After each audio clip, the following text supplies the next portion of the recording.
Chapter 687. On August 16, the Traffic of Waves blog reached a new high. The series of storms triggered by the Voice of China champion and Enchanting's refusal to sign a contract with Qinfei Media became the hottest topic on the internet because of the involvement of the two popular stars, Lu Qin and Qinfei. The onlookers were dazzled, especially from Qinfei Media's official V's public statement to Lu Chen's new blog post, and then to the interaction between Qinfei and Tong Xinyao. It was a turnaround and a glimmer of hope. Some people in the industry said that it was enough to make an episode of a TV series. If it was a publicity stunt, it was so good that people could not help but admire it. However, it was not a publicity stunt. On August 17, Tong Xinyao and her parents arrived in Beijing together. Lu Shi, on behalf of Qinfei Media, invited Tong Xinyao's family to a banquet. Lu Qin and Qinfei also took time out of their busy schedules to attend the banquet. Tong Xinyao had just turned 20 and was still a college student. Her father, Tong Wanyan, was a businessman engaged in import and export trade, and her mother, Zhang Bixia, was a university professor.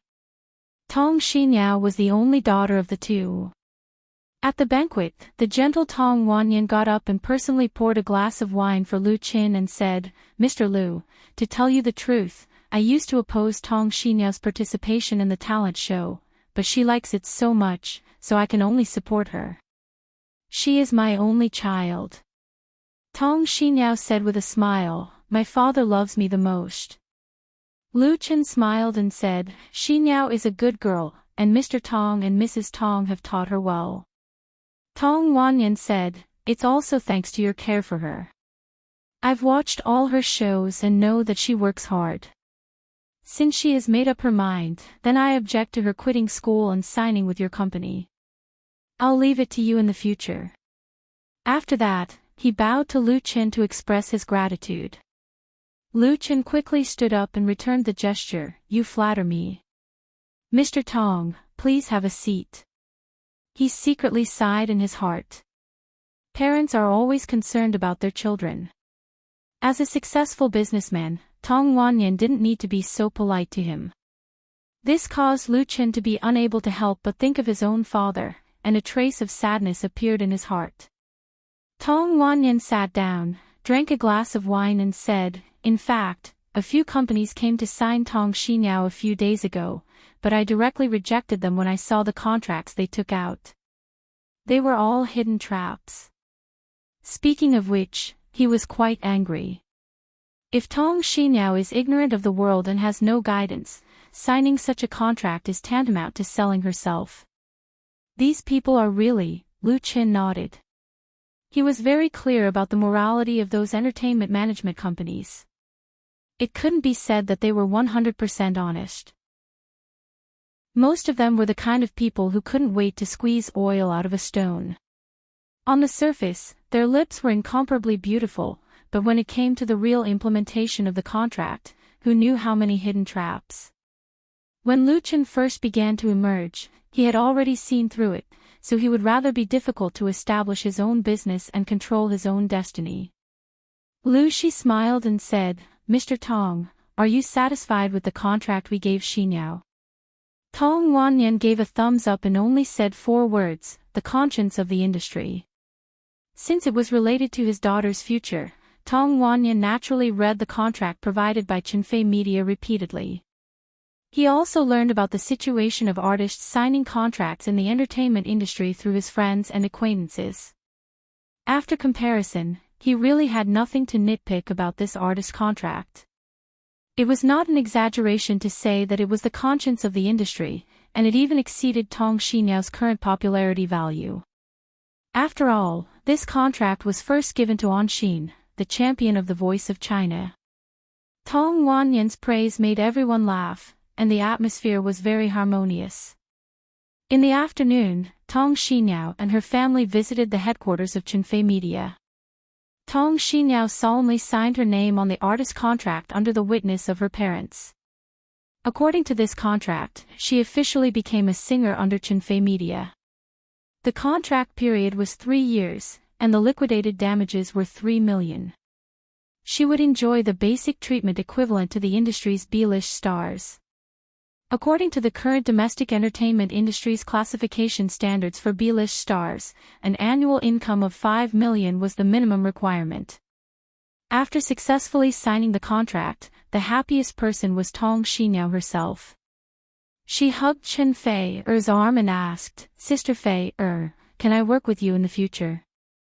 Chen Fei smiled and pointed to Lu Chen. "You'll have to ask him for his opinion." Lu Chen laughed. Since Tong Xinyao had been signed, she definitely could not be placed in the company as a mascot. A series of packaging and publicity plans needed to be made for her. Tong Xinyao should be the first idol artist under Chinfei Media to sign a contract.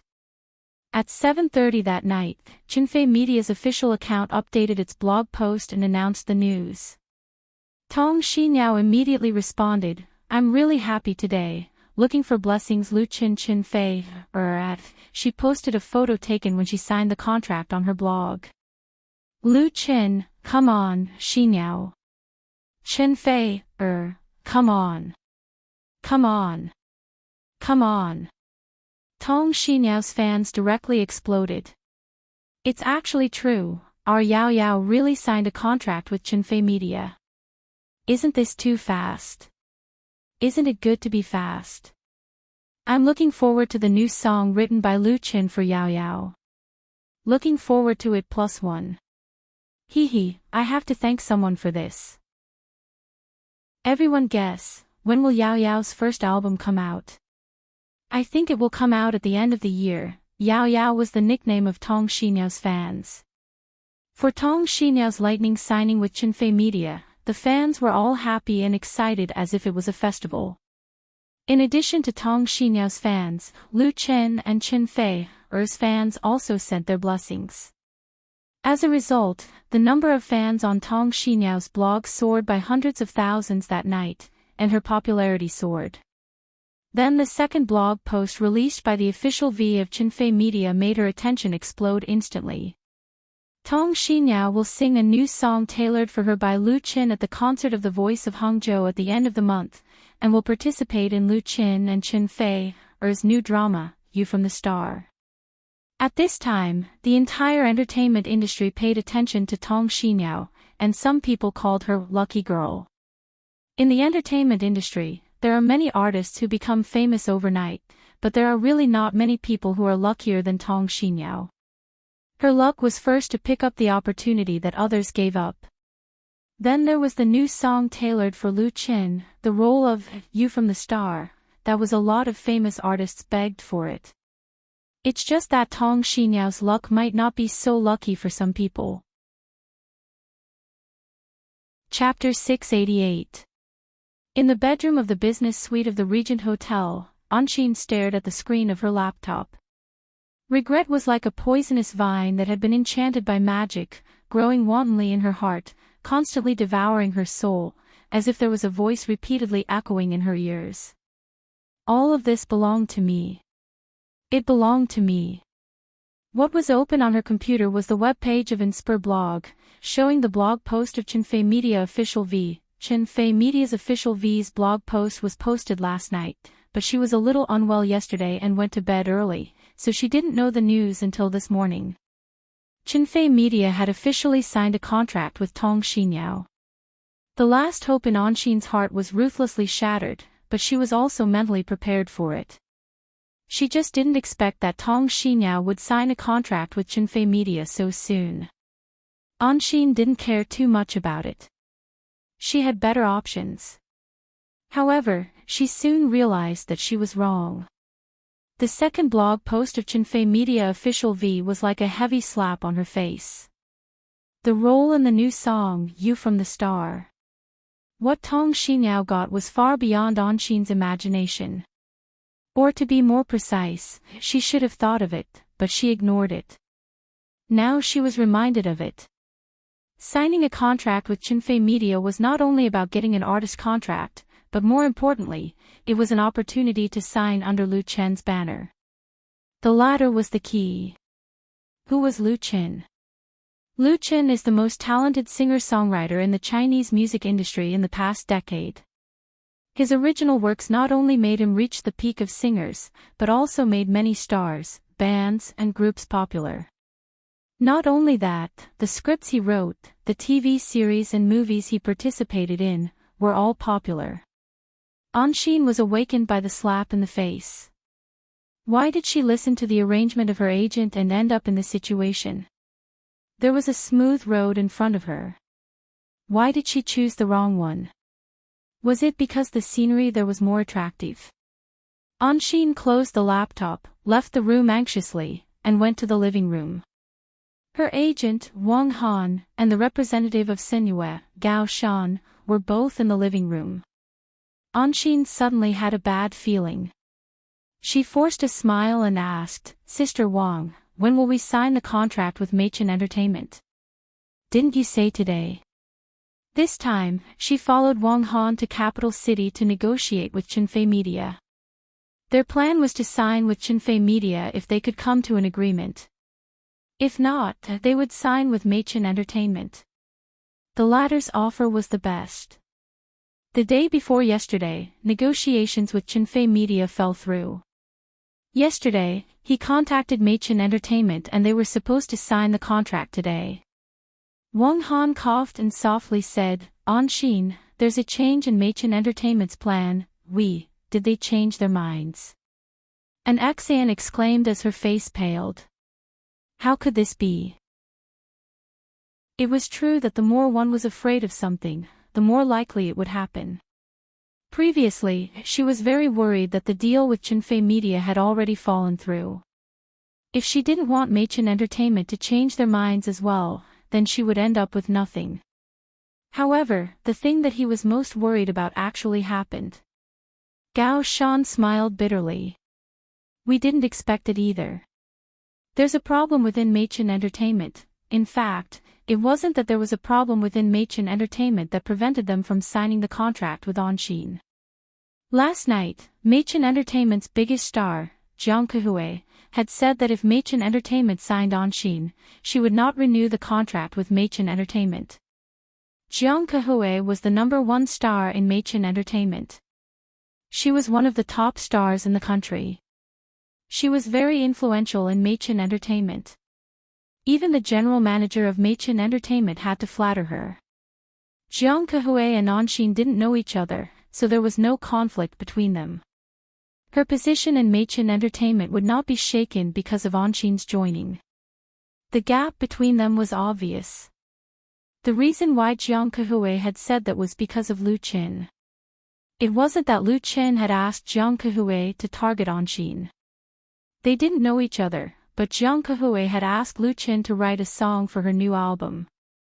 Everyone understood the reason, but Wang Han and Gao Shan, who knew the inside story, couldn't tell Anxin. The atmosphere was very awkward. Anxin wasn't a fool. She vaguely understood what was going on. She asked coldly, "Then what do you think I should do now?"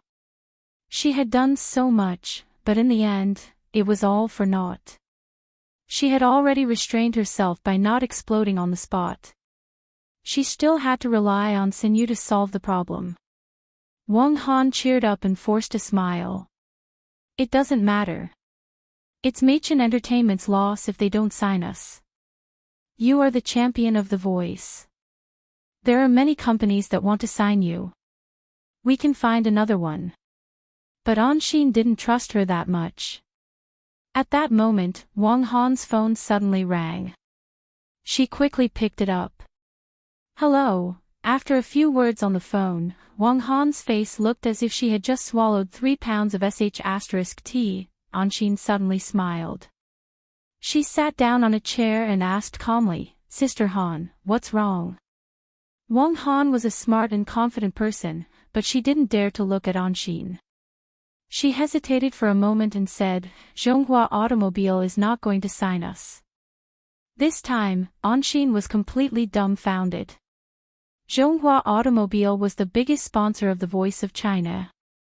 After Anxin won the championship, Zhonghua Automobile contacted her as soon as possible, intending to ask her to endorse Zhonghua Automobile's new model this year.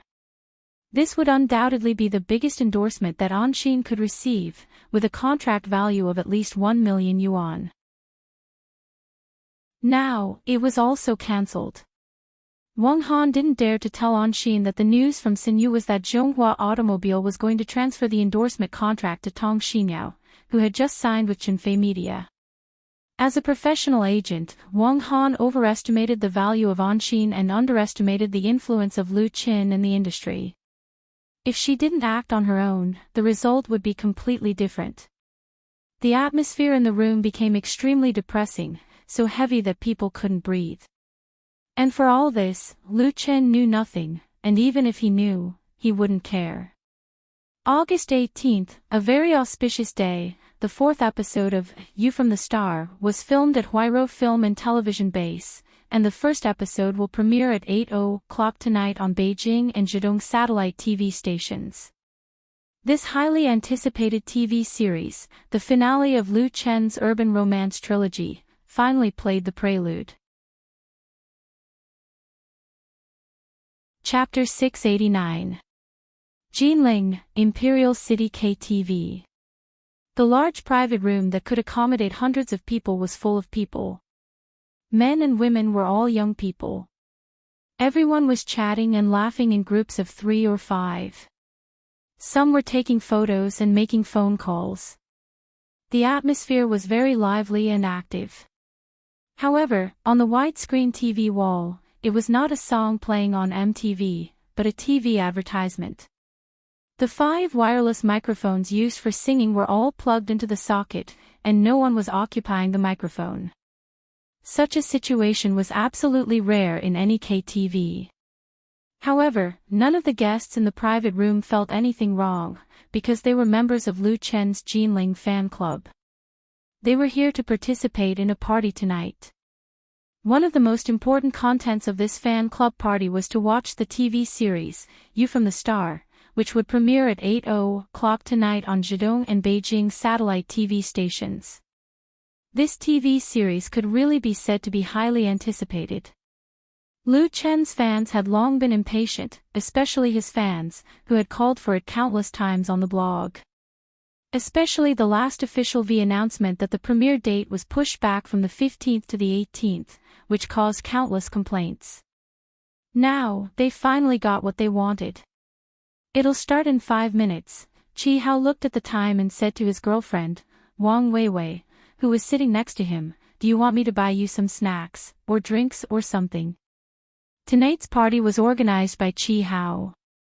In fact, he didn't really like the TV series made by Lu Qin. He didn't really appreciate the plot of urban men and women falling in love. But in order to make his girlfriend happy, it didn't matter at all whether he liked it or not. In Lu Chen's Jinling fan club, Chi Hao's Brother Mouse was also a famous signboard. His appeal was still very strong. There were hundreds of people who wanted to participate in the event. In the end, the participants were selected through a computer, just like a lottery. Chi Hao also secretly opened a small back door. Several of Wang Weiwei's close friends were all selected. Not to mention cheating, he had to run back and forth to please her. He didn't dare to let his girlfriend, who he had worked so hard to get, fly away. Wang Weiwei took Chi Hao's arm and said with a smile, no need, your performance tonight is good enough. Her close friends liked it one after another, and Chi Hao was so happy that he couldn't close his mouth. Begin. Someone in the private room shouted, and then everyone's attention was drawn to the voice. Those who were chatting stopped talking, those who were eating snacks stopped eating, and those who were on the phone directly turned off their phones. Everyone's eyes fell on the television wall, and only the sound of the television could be heard in the private room. At the same time, thousands of loyal fans of Lu Qin and Chen Feier, a large number of passers-by, and countless fans of the drama were all sitting in front of the TV. They were waiting for a miracle to happen. Capital City, Wangfu Street. This place was located in the center of the most prosperous business district in the capital. A large number of department stores, shopping malls, jewelry stores, and brand stores gathered on both sides of the 1,800-meter-long street. World-famous brands could be seen everywhere. It was indeed worthy of the reputation of being a place with an inch of gold. It was the weekend, and it was 8:00 in the evening. Wong Fu Street ushered in the busiest time of the day. There was an endless stream of traffic on the main road, and the people on both sides of the sidewalks were like weaving weaves. Countless neon lights refracted a blurred world, making it easy for newcomers to get lost in it. Lu Qin and Chen Fei were following behind a tour group, walking hand in hand on Wong Fu Street.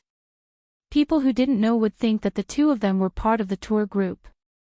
Today was the premiere day of You from the Star. The crew was given a holiday because of the adjustment of the set.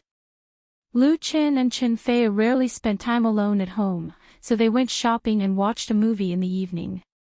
For ordinary couples, a simple date was not easy for the two of them. In order to avoid being surrounded by crowds, Lu Qin and Chen Fei had carefully dressed up so that they could not be easily recognized. Everyone, follow closely, the tour guide led the way in front, looking back from time to time at the tour group following behind. This tour group was mainly made up of elderly people, which was very common in Beijing, one of the largest tourist cities in China. Uncles and aunts from the north and south of the motherland were led to climb the Great Wall and the Forbidden City during the day. At night, they came to Wong Fu Street to shop in shopping malls and jewelry stores, buying gold and gold jewelry and so on. An auntie in the tour group noticed Lu Qin and Chen Fei, who had been following behind them. She asked curiously, "Are you two also in our group?" This tour group was a single group. The main force was the elderly, but there were also a few young people. Lu Qin explained, "No, we all live in Beijing. If we go out to play at night, we also go to the front. So that's how it is." The auntie was very talkative, and she was very familiar with people. She simply chatted with Lu Qin, "It's really good to live in Beijing. It's not like our small place. We can't even find a decent shopping mall, and there's no place to go out to play at night. At most, we can dance in the square." Lu Qin said with a smile, "Small places also have their advantages. The air quality is good, and the competition is not so fierce." The auntie shook her head and said, "We can't find a more handsome young man than you in our land." Chen Fei, who was wearing a mask, laughed muffled. Lu Qin was very embarrassed by the compliment. "Of course not." The auntie said, "I'm serious. I think you look like a star, and you have a good temper. Your girlfriend is really lucky." Lu Qin laughed and gave the auntie a thumbs up. After chatting for a while, the tour group turned into a jewelry store. Lu Qin and Chen Fei waved goodbye to the enthusiastic auntie. Lu Qin said with a smile, "Look, others say you are lucky." Chen Fei rolled his eyes at him and asked, "Are you very proud of yourself?" Lu Qin smiled. Coincidentally, a little girl with flowers ran over to solicit business. Lu Qin spent 10 yuan to buy a rose and gave it to Chen Fei, which made the latter show a big smile. Unfortunately, most of her face was covered by a mask. The two walked in the bustling crowd, hands holding hands and minds, as if they could walk together until the end of time, enjoying the kind of simple and sweet happiness that only belonged to lovers. As for You from the Star, which had premiered on Zhejiang Satellite TV station and Beijing television station at the same time, neither Lu Qin nor Chen Fei cared about the ratings or anything else. Because at this time, the two had each other, and nothing else mattered. Chapter 690. 35% plus 2.07%. When Lu Qin received a call from Lu Shi, he had just finished taking a shower and was about to go to bed. Tonight, he had dinner with Chen Fei, went shopping, and watched a movie. Fortunately, he completed a sweet date without being disturbed. Although the two had been living together for a long time, such days were really rare. In contrast, Lu Chen really didn't care much about the premiere of You from the Star tonight. Lu Chen has enough confidence in this TV series. The huge popularity accumulated by the first two works, the carefully set and repeatedly revised plot, plus the first-class shooting team and special effects production at all costs, coupled with the soundtrack that he personally completed, there is absolutely no possibility of failure. But the ratings of the first episode that Lu Shi just told him still surprised Lu Chen. 35% plus 7% equals 42%. What kind of concept is this? Nowadays, the average ratings of domestic TV series are generally around 1%, and many of them are even only 0.1% or 0.2%, but they still continue to be broadcasted on the screen, and they do not stop broadcasting. Popular TV series are basically above 1.5%, and the phenomenal threshold is 3%. A TV series that can reach an average rating of 3% can definitely make a group of actors popular, make the producers make a lot of money, and make the broadcasters wake up with a smile even in their dreams. It was precisely because of this that, after tasting the huge sweetness brought by Full House of Romance, the two major satellite TV stations, Shandong and Beijing, were staring at You from the Star and would not let go at all costs to win the premiere broadcast rights. There was no doubt that their insistence was reasonable and extremely smart. Shandong Satellite TV scored a rating of 35%, and Beijing Television TV was slightly inferior, but also broke the 2% threshold. The two added up to a rating of 42% for the first episode, which was not only phenomenal, but basically close to the mythical level. Therefore, Lu Shi sent good news to Lu Chen as soon as possible. Although the ratings of TV series were announced the next day, it was not difficult for anyone with some connections to obtain data from the New Visual Distance Company, a subsidiary of the State Administration of Radio, Film and Television, in advance. Also, it wasn't just the two satellite channels and Chinfei Media that had gotten the data from New Vision. As long as it was a company or an artist that had participated in the filming, it would definitely include other film and television production companies. This result was enough to make some people with ulterior motives speechless.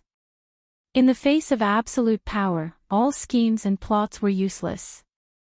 The elder sister was very happy and said, "I have a lot of people here. Everyone is going out to celebrate. Are you coming?" Lu Chen smiled and said, "I'm not going. You guys have fun. The company will pay for all the expenses tonight." Tonight, Lu Shi stayed in the company to keep an eye on the two satellite TV stations in order to get first-hand information. In other words, it was the viewership ratings of a television series. If it was a variety show, she would have called much earlier. Lu Shi said straightforwardly, "All right then, rest early and send my regards to Fei." Lu Chen nodded and hung up the phone. Just at this time, Chen Fei came in with a facial mask and asked, "Who called?" Lu Chen shook the mobile phone in his hand and said, "It's my sister. The total viewership of You Star is 42%. Ha! Of course, Chen Fei knew what this meant and couldn't help but smile. His facial mask almost fell off. Lu Chen continued, "My sister is going out to celebrate and asked if we wanted to go." I said yes.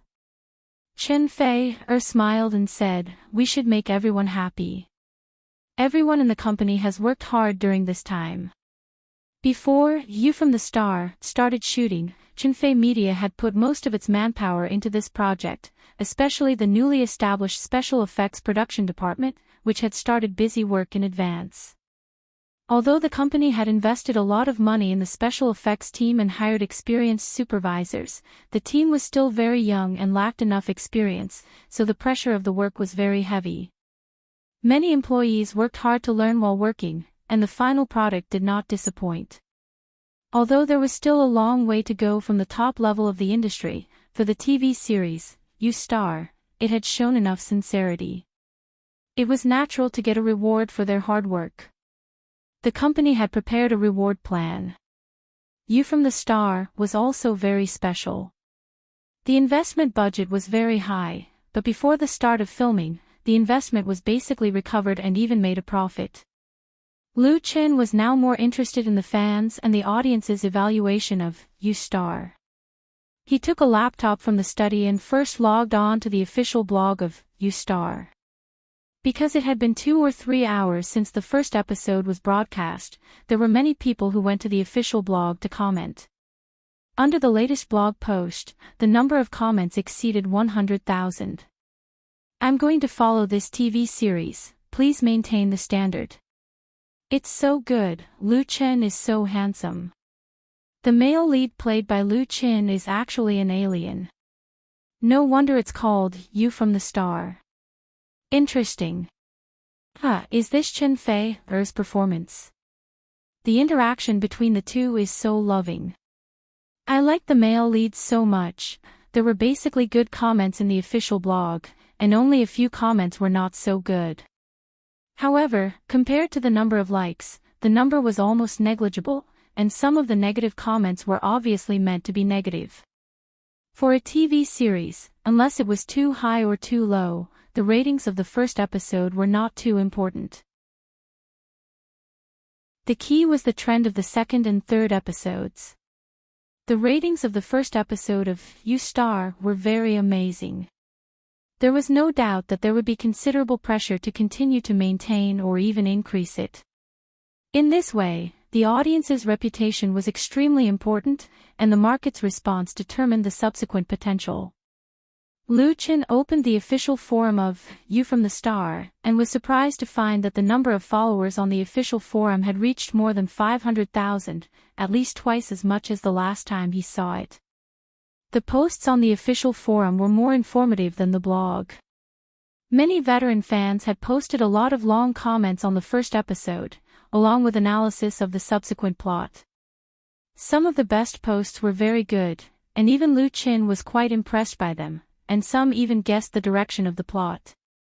As he read, Lu Qin was unaware of the passage of time. And Chen Fei had been leaning on him, watching the comments on the internet with him. Then when Lu Qin felt something strange, he found that Chen Fei had fallen asleep leaning on him. Her mask had long been torn off, and there was a sweet smile on her beautiful and delicate face. Lu Qin carefully turned off the computer, kissed her on the face, and fell asleep with her. Chapter 691. The next day, the entertainment pages of major domestic media were flooded by You from the Star. Traditional media such as newspapers and periodicals are still more reserved, and because of the timeliness of the news, they did not give much space. However, online media pursue eyeball effects, and naturally, they are particularly exaggerated. Several portal entertainment channels have given eye-catching headlines. 42%. The ratings of the first episode of You from the Star can really make a group of people kneel down. It's embarrassing not to make headlines, which will make people doubt the slowness and numbness of the website. Ordinary audiences may not understand the significance of this, but in the industry, it is tantamount to an earthquake. It turns out that the ratings of a TV series can reach such a high level. The most important thing is that in addition to the amazing ratings, the first episode of You has received a lot of praise on the internet. And it's all tap water. The audience's reputation is the most direct. If they like it, they like it. If they don't like it, they don't like it. Their evaluation of a movie or TV series is very subjective, so it's very not easy to win the unanimous approval of the audience, and spontaneously help promote it, which is undoubtedly the greatest praise. The fans and the audience's praise is overwhelming, and the industry and professionals do not disagree. Many blogs, big and small and even star artists, have commented on You. A famous film and television critic, a very sincere work, which can let people see the creator's heart and efforts. A well-known director. Compared with Autumn in My Heart and Full of Romance, I like You from the Star more. From it, we can see the progress of Ms. Fong Hui. Here, I would like to pay tribute to this colleague. A media, fresh and unique creativity, a plot that can attract the audience's desire to appreciate, and two idol stars with increasingly superb acting skills, the success of You from the Star is inevitable. A screenwriter, the CG special effects at the beginning of You from the Star made my eyes light up. It is said that it was made by Chinfei Media's own special effects team. Big praise. An artist, is this considered overpraise? Lu Chen couldn't help laughing when he saw the response of online public opinion sent by the company after sorting it out on the computer. You from the Star was very successful, and he was full of confidence, but it was undoubtedly abnormal to receive such one-sided praise, especially when some media outlets praised the TV series to the sky. Some of the words used made Lu Chen feel goosebumps all over his body. This time, Chinfei Media did not spend much on public relations for the premiere of Xingyu. These media definitely did not take his money. It was too strange for them to brag so much. No matter how popular an artist or a movie or TV series was, there would always be haters and critics. There would always be people who would try their best to find faults and attack them in order to show that they were different from others. One could even pick out bones from an egg. As long as one was willing to dig up dirt, they would be able to dig it up. If that didn't work, they could just twist it a little and create a big controversy. That way, they would be able to gain popularity and wouldn't be afraid of people scolding them. The Public Relations Department of Chinfei Media also noticed this abnormal situation and specially added a note. Chinfei replied disdainfully, "That goes without saying, the first episode of You from the Star had just been broadcast." According to the shooting plan, there were still 34 episodes to go. The first episode was already praised to such a high level, then the pressure in the future would be very great. Moreover, this TV series was a weekly drama, which used the mode of filming and broadcasting at the same time. It was impossible for the crew not to see these public comments, which would inevitably have a certain impact. If all the filming had been completed, then it didn't matter how others praised it, and it would also save on publicity costs. Chen Feier had been in the entertainment industry for more than 10 years, and he had seen and heard a lot of tricks in the entertainment industry. At a glance, he could see the dark intentions and purpose of these media outlets. These overly flattering media outlets did not have any direct grievances with Chinfei Media. What drove them to do this was nothing more than their peers in the industry. 42%. This rating was frightening. How could there not be jealousy? Moreover, the ratings of the TV series broadcast by other TV stations at the same time were bound to be seriously squeezed. How could it not provoke hostility? They would definitely not be able to fight head-on, so they simply helped to create momentum and help you to the sky.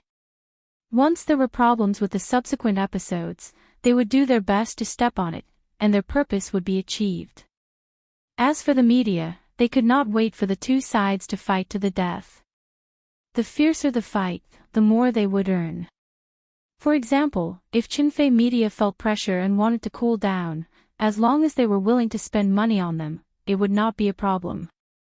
Some newcomers did not understand the mystery, and often suffered a big loss because of this. "Forget about them," Lu Chen said decisively, "they praise them, and will film ours." There was no way to argue directly when encountering this kind of thing.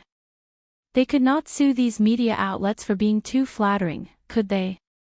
Either they spent money to eliminate the disaster, or they ignored it, letting the wind blow in their ears. Lu Chen decisively chose the latter. His choice stemmed from strong confidence. Since the establishment of You from the Star, the script alone had been polished for more than half a year, and it had been comprehensively improved and optimized on the basis of the memory of another world. To put it bluntly, the new script was at least 2 streets ahead of the original. In addition to retaining the basic setting and plot outline, Lu Chen added a lot of characters and stories in it, big enriched the plot. In terms of filming and production, the investment budget of You from the Star was more than 100 million, and all the costs were recovered before filming began. Therefore, there was no financial problem, and increasing the budget was a simple matter. The most important thing was that the crew of You from the Star was very strong. Some of the staff were the old crew of Autumn in My Heart, and director Fang Hui had cooperated with Lu Chen in the previous 2 dramas. Both sides had a very good understanding. There was no problem with the internal unity of the crew, and now was the time when morale was high. In addition, the CG, which should have been a weak link, was also big because of Chinfei Media's large investment in the special effects team. Although it was not the best, it was at least passable and would not be held back.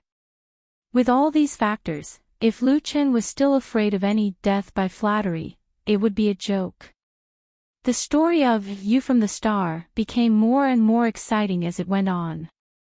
And those who played tricks behind the scenes would only end up going for wool and coming home shorn, wasting their efforts. Chen Fei gently hugged Lu Chen and kissed him on the cheek. What she admired and liked the most was Lu Chen's strong self-confidence that came from the heart. Next was Lu Chen's talent. Chapter 692. You too, can you take care of my feelings? Regarding Chen Fei and Lu Chen's love, someone complained bitterly, don't treat me as if I don't exist. Chen Fei smiled and immediately let go of Lu Chen, pounced on her, hugged her, and kissed her hard on the cheek. Is this okay? Are you satisfied? Tian suddenly blushed. You're so annoying.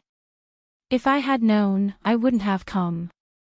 She flew to Beijing last night and stayed at Chen Fei and Lu Chen's house as before. Chen Fei said with a smile, I said you don't have to come. We'll go to Hangzhou in a few days. Who insisted on coming? In a few days, at the end of this month, Lu Chen, Chen Fei, Shi Fang, and Liao Jia would all participate in the concert in Hangzhou. Tian couldn't help but roll her eyes and was speechless. Lu Chen turned off the computer, got up, and said, okay, let's go together. Today, he was going to see Jejentana with Chen Fei and Tian, and then Tian would take Jejentana back to Hangzhou first. The latter would also participate in the concert as a special guest.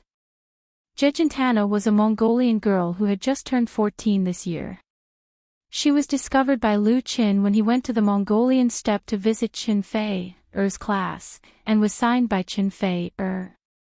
After the 2 studios of Lu Chen and Chen Fei merged to form Chinfei Media, Jejentana became the first signed artist of the new company, and she was still a minor star. Jejentana had been studying in Beijing, including cultural courses, singing, dancing, and other training. And the place where she studied was the famous Huakai Arts Training Academy in Beijing. Huakai Art Training Academy is jointly established by 2 advanced professional schools, Jingyin and Jingying. It mainly trains non-academic artistic talents for the whole society, covering music, dance, performance, art and other artistic categories. It is divided into juvenile classes and adult classes, with a 4-year schooling period. Huakai Academy is equivalent to a vocational training school. The threshold for admission is not high. It gives students who want to enter the literary and entertainment circles, but can't get into famous schools such as Jingyin and Jingying, another option. Of course, the diploma of Huakai Academy is far from as famous as that of Jingyin and Jingying, but the tuition fee is very expensive. However, the teaching quality of Huakai is very high. There are teachers from Jingyin and Jingying who come to teach part-time, so it has become the best choice for many artists for further training. Although it was still summer vacation, Jejentana did not return to her home in the Great Plains. Instead, she continued her studies at the colorful academy so that she could keep up with the progress of the other students in the new school year. She had a heavenly voice, but her foundation was very weak. Since she had chosen this path, she had to put in more effort than others. When Lu Chen, Chen Fei, and Tian Tian arrived at Huakai Academy, Jejitana was practicing leg stretching in the dance room. Shoulder opening, leg stretching, and hip opening are basic skills in dance. Leg stretching and hip opening are undoubtedly quite painful for this 14-year-old little girl with no foundation. But she practiced meticulously with her classmates under the guidance of the teacher. She was sweating profusely and did not cry or complain of tiredness. Chen Fei was a little distressed when he saw this. Jejitana studies very hard, the teacher who accompanied the three of them said softly. She is more competitive than others and can bear hardships very well. Nowadays, children are very delicate and are used to being pampered. Most of the students who can enter the juvenile class of Huakai Academy come from wealthy families, so it is not easy to train them. A talented student like Jejitana, who is willing to endure hardships and work hard, is naturally particularly favored by the teacher. I don't think she will have any problem taking the Jingyin exam in the future. This is a very high praise. Every year, at least tens of thousands of students apply for Jingyin, but only a few hundred are finally admitted, and more students are told that there is no hope at the beginning. Lu Qin and Chen Fei did not disturb the practice in the dance room until the end of the class, when the teacher of the academy brought Jejitana, who had just changed her clothes. Big brother Lu Qin.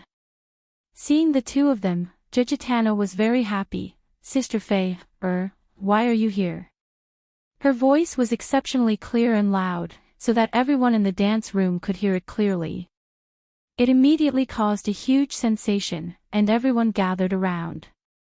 It really is Lu Qin and Chen Fei, Several little girls let out screams of surprise. You can occasionally see 1 or 2 stars in the Huakai Academy, but there are really no big shots like these two. The teacher of the academy hurriedly stopped them, so that Lu Qin and the others could escape in time, otherwise they would really be surrounded. Back in the car, Jejitana was still very excited, pulling Chen Fei, and chattering non-stop. Chen Fei, lovingly touched her sweaty little head and said, "Sister Jejitana, let me introduce you. This is Sister Tian Tian. She will take you to Hangzhou first." Jejitana said with a smile, "Hello, Sister Tian Tian. You are so beautiful, just like an oriole on the prairie." Tian Tian beamed with joy and took the little girl's hand affectionately. "Hello, Sister Jejitana." Her little mouth was really too sweet, so cute, and really lovable. She quickly became familiar with Jejitana, then helped Jejitana get clothes and other daily necessities from the dormitory, and finally took Lu Chen's car to the headquarters of Chenfei Media. Jejitana was the first to come to Beijing, accompanied by her mother. Later, after Chen Fei arranged for her to enter the Huakai Academy to study, her mother returned to the prairie. Jejitana had always lived in the academy dormitory. The little girl had a very strong character, and her yearning for and pursuit of music was very firm. Although she missed her hometown and family very much, she did not back down halfway. Lu Qin and Chen Fei, because they were usually too busy with work, rarely had time to visit her. Instead, it was her sister Lu Shi who often went over to give her things. This was also to make up for it. This time, with the opportunity of the voice concert, Lu Qin and Chen Fei decided to help her officially debut on stage together, and the three of them would sing a new work together. Before this, Jejitana became popular on the internet because of her singing "Beautiful Prairie My Home," but as time passed, not many people still remembered this beautiful Mongolian girl. Lu Qin planned to create a tailor-made album with the style of the prairie for Jejitana this year. The next day, Jejitana flew to Hangzhou with Tian Tian. She began a new life that belonged to her. Chapter 693. You from the Star, premiered on August 18, and Zhejiang Satellite TV and Beijing Television won a total of 42% of the ratings. The second episode aired the next day on the 19th, and the ratings broke through 5%. Although it is not possible to rely on the first two episodes to judge the overall ratings of a TV series, basically no one inside or outside the circle questioned the success of You from the Star. The media's speculation about You from the Star was more focused on the average ratings that the TV series could achieve in the end. On the same night on the 19th, the Korean dubbed version of You from the Star premiered on South Korea's KGS TV station. Due to the two popular dramas, Autumn in My Heart and Full House of Romance, as the basis, coupled with KGS's vigorous publicity, especially because there were two South Korean artists in You from the Star was highly anticipated by South Korean TV audiences before it was broadcasted. The result did not disappoint. The ratings of You from the Star that night reached 25%, only 0.75% away from reaching the 30% super high line. Moreover, the following rate on the internet was as high as 90%, and its reputation was no worse than that in China. When the news returned to China, it caused another sensation in the media. The fans of Lu Qin and Qin Fei were of course cheering and applauding loudly. Many friendly and neutral media were generous in their praise, which also made those guys who had the intention of killing them by praising them feel very embarrassed. The reason was very simple. No matter how much they praised You from the Star, it seemed very pale in comparison to the great success that You from the Star had already won. As for the effect being completely ineffective, it was just advertising You from the Star in vain. If they continued, it would just be throwing money into the water. If they gave up now, it would be really unbearable. It was undeniable that from Autumn in My Heart to Full House of Romance, and then to You from the Star, that had just been broadcasted, the two male and female protagonists, Lu Qin and Qin Fei, had raised their status in the TV circle to the top and ranked among the real big stars. But the two of them made their debut as singers, especially Lu Qin, who had only debuted for 2 years. A commentator wrote on the blog, "I think that Lu Chen's greatest success is not the number of outstanding musical works he has written, nor the number of successful TV roles he has acted in, but the TV scripts he has written have subverted the entire industry." This commentator's remarks were obviously too exaggerated. Lu Chen's success was undeniable, but he certainly didn't reach such a height when it came to disrupting the industry. At most, it could only be said that he had a great impact. However, many people in the industry liked the blog post and forwarded it. Before Lu Chen filmed Autumn in My Heart, there were a lot of youth idol dramas and urban romance dramas on domestic TV screens, and there was a serious problem of homogeneity. The plots copied and imitated each other, the settings were messy, and the stories were contradictory. It was a common problem. The audience had long been tired of watching TV and would rather support Korean and Japanese dramas than waste time on Chinese dramas. Autumn in My Heart changed this situation. Although Autumn in My Heart was a tragedy, Lu Qin, who was creating a TV series for the first time, told the story very well. The plot was told in an unhurried manner, and the rough love between the male and female leads was even more touching. Whether it was the quality of the shooting of the series or the dubbing and music, they were all first class. Therefore, Autumn in My Heart was a success and became a mess, and it also attracted countless imitators. For a time, in the domestic TV industry, the story of the male or female lead suffering a terminal illness or a car accident was popular. Then Lu Chen launched Full House of Romance. He did not eat up the success of Autumn in My Heart. He jumped out of the successful template of sad sadomasochism and filmed a warm and pleasant romantic light comedy, and then ruthlessly trampled on a group of peers. Until now, You from the Star played with science fiction and CG. It had always been imitated, but never surpassed. Many people may not be convinced, because in the TV industry, Lu Qin did not have many qualifications, nor did he get a pile of awards to prove himself. He was too young, but they had to be convinced, because the 3 TV series with heaven-defying ratings were the thickest qualifications, and the audience's reputation was the best trophy, more important than any TV awards. What should really be embarrassed was that the so-called mainstream in the industry intentionally or unintentionally suppressed and ignored Lu Qin and the urban romance trilogy he represented. Now that they can't pretend anymore, they can't continue to cover their eyes and shout, "I can't see, right?" A columnist said sarcastically on his blog, "Wouldn't that be the biggest joke?" What people did not expect was that one of the results of the huge ratings of You from the Star was actually a deep reflection and discussion in the industry on Lu Qin and the films and TV series created by Lu Qin. On August 25, the 3rd episode of You from the Star was broadcast, and the ratings easily broke through 6%, reaching 6.27%. On August 26, the 4th episode had a rating of 7.79%, sweeping the market in an invincible manner. More and more viewers, under the recommendation of the fans, became loyal viewers of You from the Star. On the same day, South Korea's KGS TV broadcast the 3rd episode of You from the Star, and the ratings broke through 40%, causing the South Korean media to cry wolf once again. On the evening of August 27, Central TV Department 2's Hot Spot invited many guests to discuss and analyze the huge success of You from the Star, as well as the social impact it had.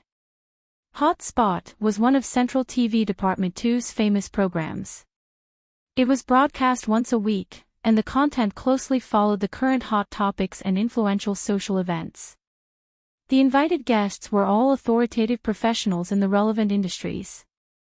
Since the official broadcast of this program, this was the first time they discussed a TV series, and it was a TV series with an urban romance theme. It could be considered a first. In this episode of Hot Spot, several guests commented on the success of You from the Star, believing that the reason this TV series could win over countless viewers was not because of vulgarity or unscrupulous competition, but because of the excellent production, wonderful story, and sincere attitude. That night, Hot Spot achieved the highest ratings since its first broadcast. After the program was broadcast, the number of media reporters who came to Chin Fei Media's headquarters in Huairou Film City suddenly increased by several times. Everyone wanted to know what Lu Qin thought about this. But they all pounced on empty air. Because on the morning of the 28th, Lu Qin and Chin Fei took the earliest flight to Hangzhou. The two of them would participate in the Voice of China concert on the evening of the 30th. Chapter 694. Under normal circumstances, Lu Qin and Chin Fei only needed to arrive in Hangzhou on the 29th, participate in one rehearsal at most, and then sing on the evening of the 30th. There was no need to rush there in advance. For stars like the two of them, their daily schedule was usually very tight, and it was not easy to squeeze out a few days of time. If they really couldn't make it, it would not be strange for them to return on the same day. It was really because of the recent popularity of Xingyu, the two of them were in the limelight too much.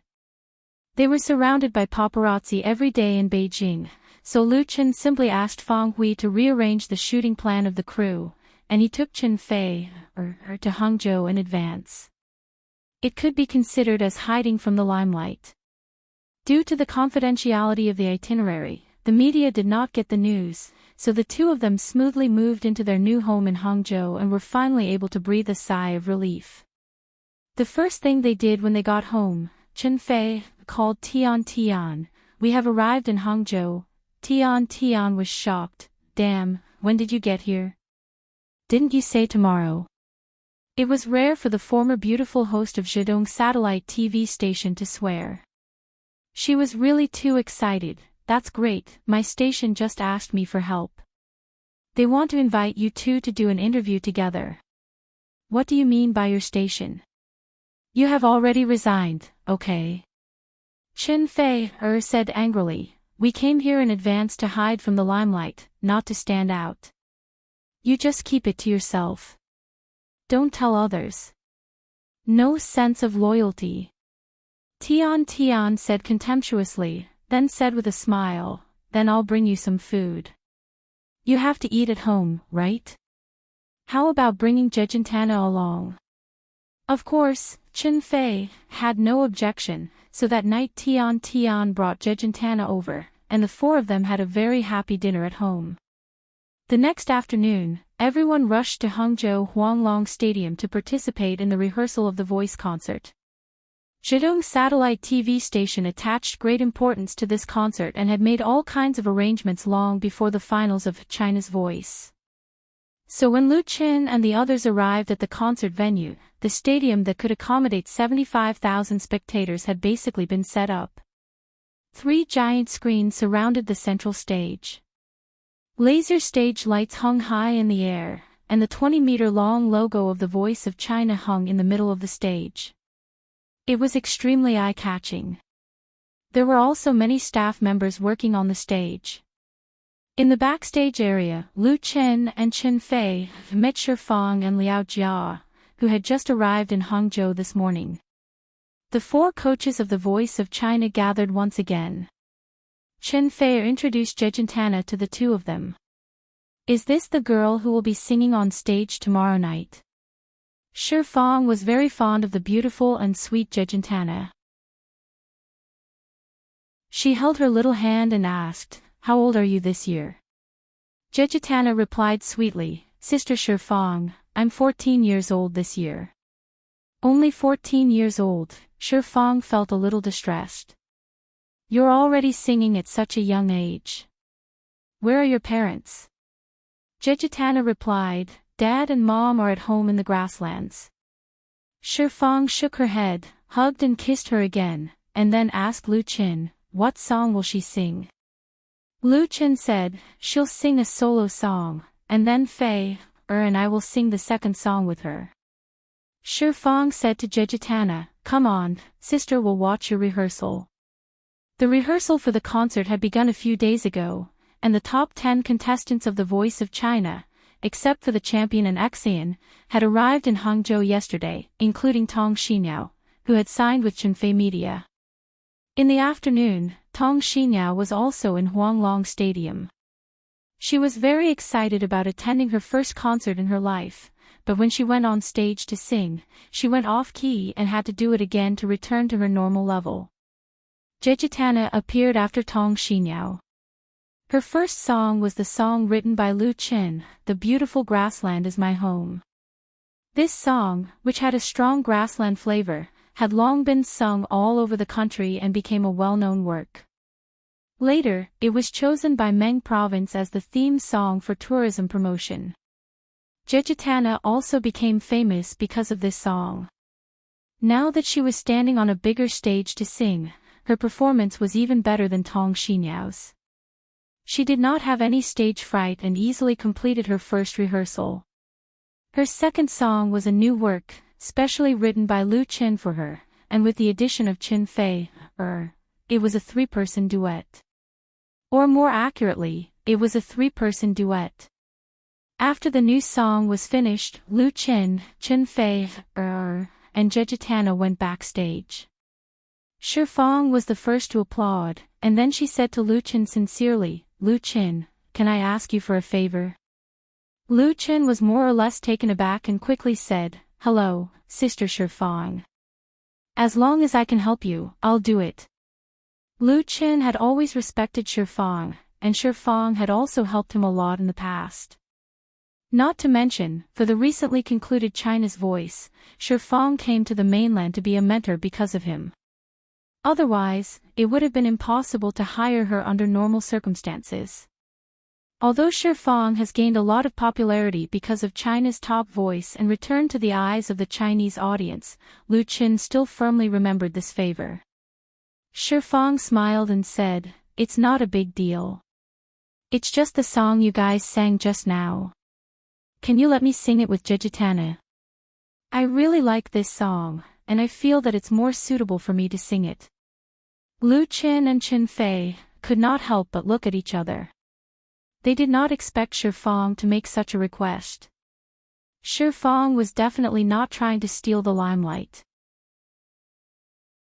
She was not that shallow, and the song was actually meant to support Jejitana. Jejitana was a red flower, and the two of them were supporting the singer. It was impossible for Shi Fang not to know that. The only explanation was that she really liked the song. Moreover, what she said made sense. The age difference between Lu Qin, Qin Fei, and Jejitana was not that big, so it would not be easy to reflect the charm of the song. Lu Qin scratched his head. Of course, that's not a problem. Who's going to sing the male voice? Shi Fang was definitely going to replace Qin Fei, so it would be very inappropriate for him to continue singing the male voice. Let me do it, a voice came from the side. Lu Qin could not help but turn his head and saw Liao Jia looking at him with a smile. Liao Jia and Shi Fang. Such a combination was not much worse than Lu Qin and Qin Fei, and their ages were the most suitable. He could not help but laugh. Since you've already said it, I have no choice but to agree. All right then. Shi Fang also laughed and playfully winked at Jejitana. Right at that moment, Tian rushed backstage. She brought some bad news to Lu Qin, which was that Anshin would be absent from the concert. Chapter 695. The first Good Voice concert held by Zhejiang Satellite TV station is equivalent to the celebration of the Voice of China. According to the established rules, a concert will be held after every season of The Voice. The main force of the concert is 4 mentors, the top 10 students, and 3 special guests. The duration of the concert is about 3 hours. For the top 10 students of The Voice, they are both obligated and necessary to participate in this concert. And Anshin is the champion of The Voice of China. This concert is an excellent opportunity for her to show her face. There is absolutely no reason to miss it, not to mention the agreement with Zhejiang Satellite TV station. However, she broke the promise. What's going on? Lu Qin was very surprised. Although because of the signing problem, Qin Fei Media, which he represented, had a conflict with Anshin. But if Anshin did not participate in the Voice concert because of this, it would be incredible. Or did she want to frame Qin Fei Media, saying that he and Qin Fei are deliberately suppressed and did not let Anshin play? Isn't this too ridiculous? Tian said with a wry smile, she's in the hospital. Anshin was hospitalized in Beijing. The cause was gastric bleeding and mild alcoholism, drinking too much. And it was not caused by others' persuasion. It was the result of her drowning her sorrows in alcohol. Tian said, her assistant called me. She said that Anshin had a falling out with her agent. She's very regretful now. She said that she shouldn't have believed the agent's nonsense and put herself in a difficult situation. So that was the case. Lu Qin understood and sighed and said, then I'll talk to the company and send someone to visit. Anshin is not bad in nature, and her singing talent is really excellent, otherwise it would be impossible to win the championship of The Voice. It's just that the sudden huge attention made her mentally unbalanced for a while, coupled with the agent's urging, so she made a mistake step by step. Before coming to Hangzhou, Lu Qin learned from Zhonghua Automobile that Zhonghua Automobile had given up asking Anshin to endorse their new model, and this endorsement contract was prepared to be completed by Tong Xinyao, who had just signed with Qin Fei Media. Undoubtedly, Zhonghua Motors made such a decision after learning that Qin Fei Media refused to sign Anshin, which has a lot to do with Lu Qin, because Lu Qin is the biggest and best star ambassador of Zhonghua Motors, and the two sides have a very good cooperative relationship. In Lu Qin's new drama, You from the Star, Zhonghua Automobile is the only car brand with advertising implantation. With the help of this mythical TV series, it has gained a wave of popularity. Especially the male lead's car, the Chunghua Jinqi GPK 350, whose sales had increased several times in half a month. With such a background, it's normal for Zhonghua Automobile to give up Anxin. Without Lu Chen's support, Anxin can't support the brand of Zhonghua Automobile. She doesn't even have her own works. In comparison, Tong Xinyao, who replaced Anxin to join Chenfei Media, was undoubtedly the best choice. In terms of appearance, Tong Xinyao was much better than Anxin. Lu Chen put himself in Anxin's shoes. If he were Anxin, he would probably be depressed too.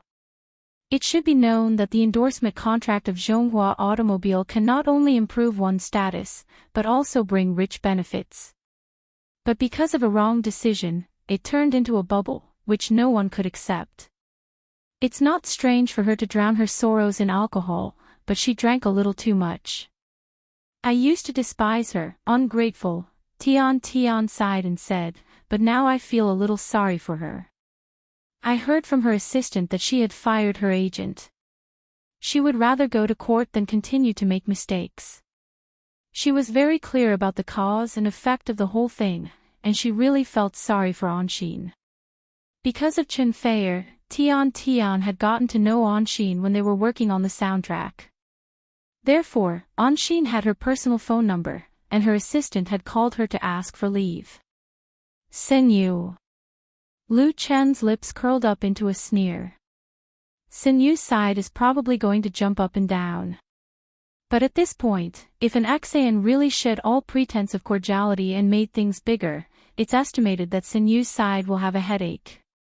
It was unlikely to go to court, but it was not a problem to terminate the contract. After all, Anxin's commercial value had decreased a lot. Senyu went for wool and came home shorn. She had really shot herself in the foot.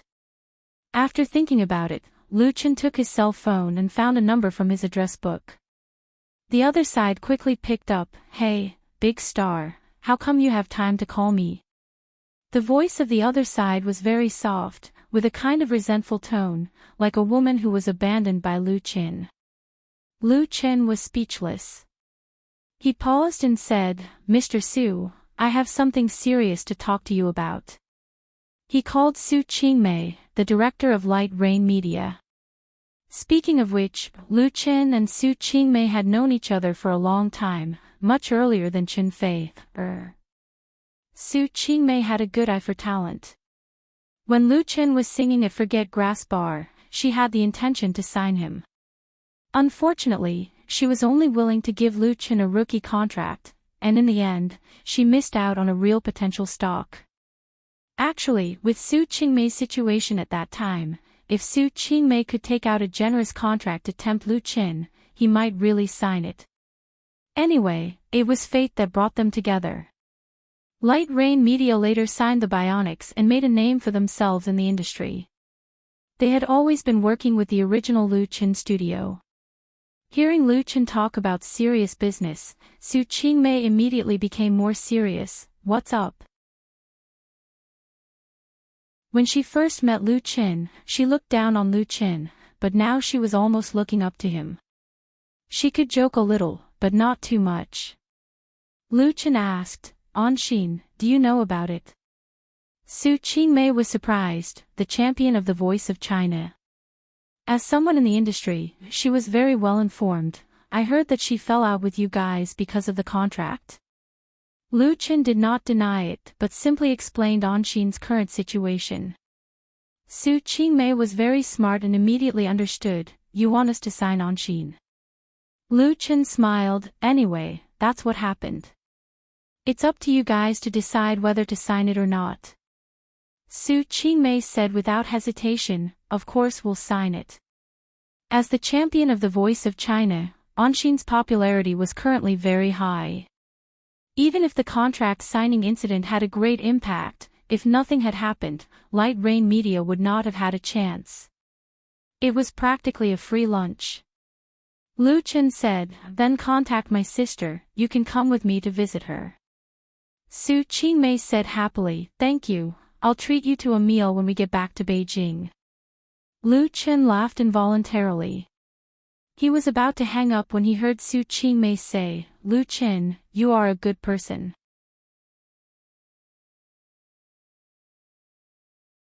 Chapter 696. You're such a nice guy. This was the second nice guy card that Lu Qin had received today. It was a gift from Qin Fei. Of course, it wasn't really a nice guy card. Qin Fei's eyes were full of tenderness and charm. Lu Qin sighed, maybe. But it's hard to be a nice guy now. I hope Anshin can learn from her mistakes. He knew that Anshin came from a poor family and had to work to support her family at a young age.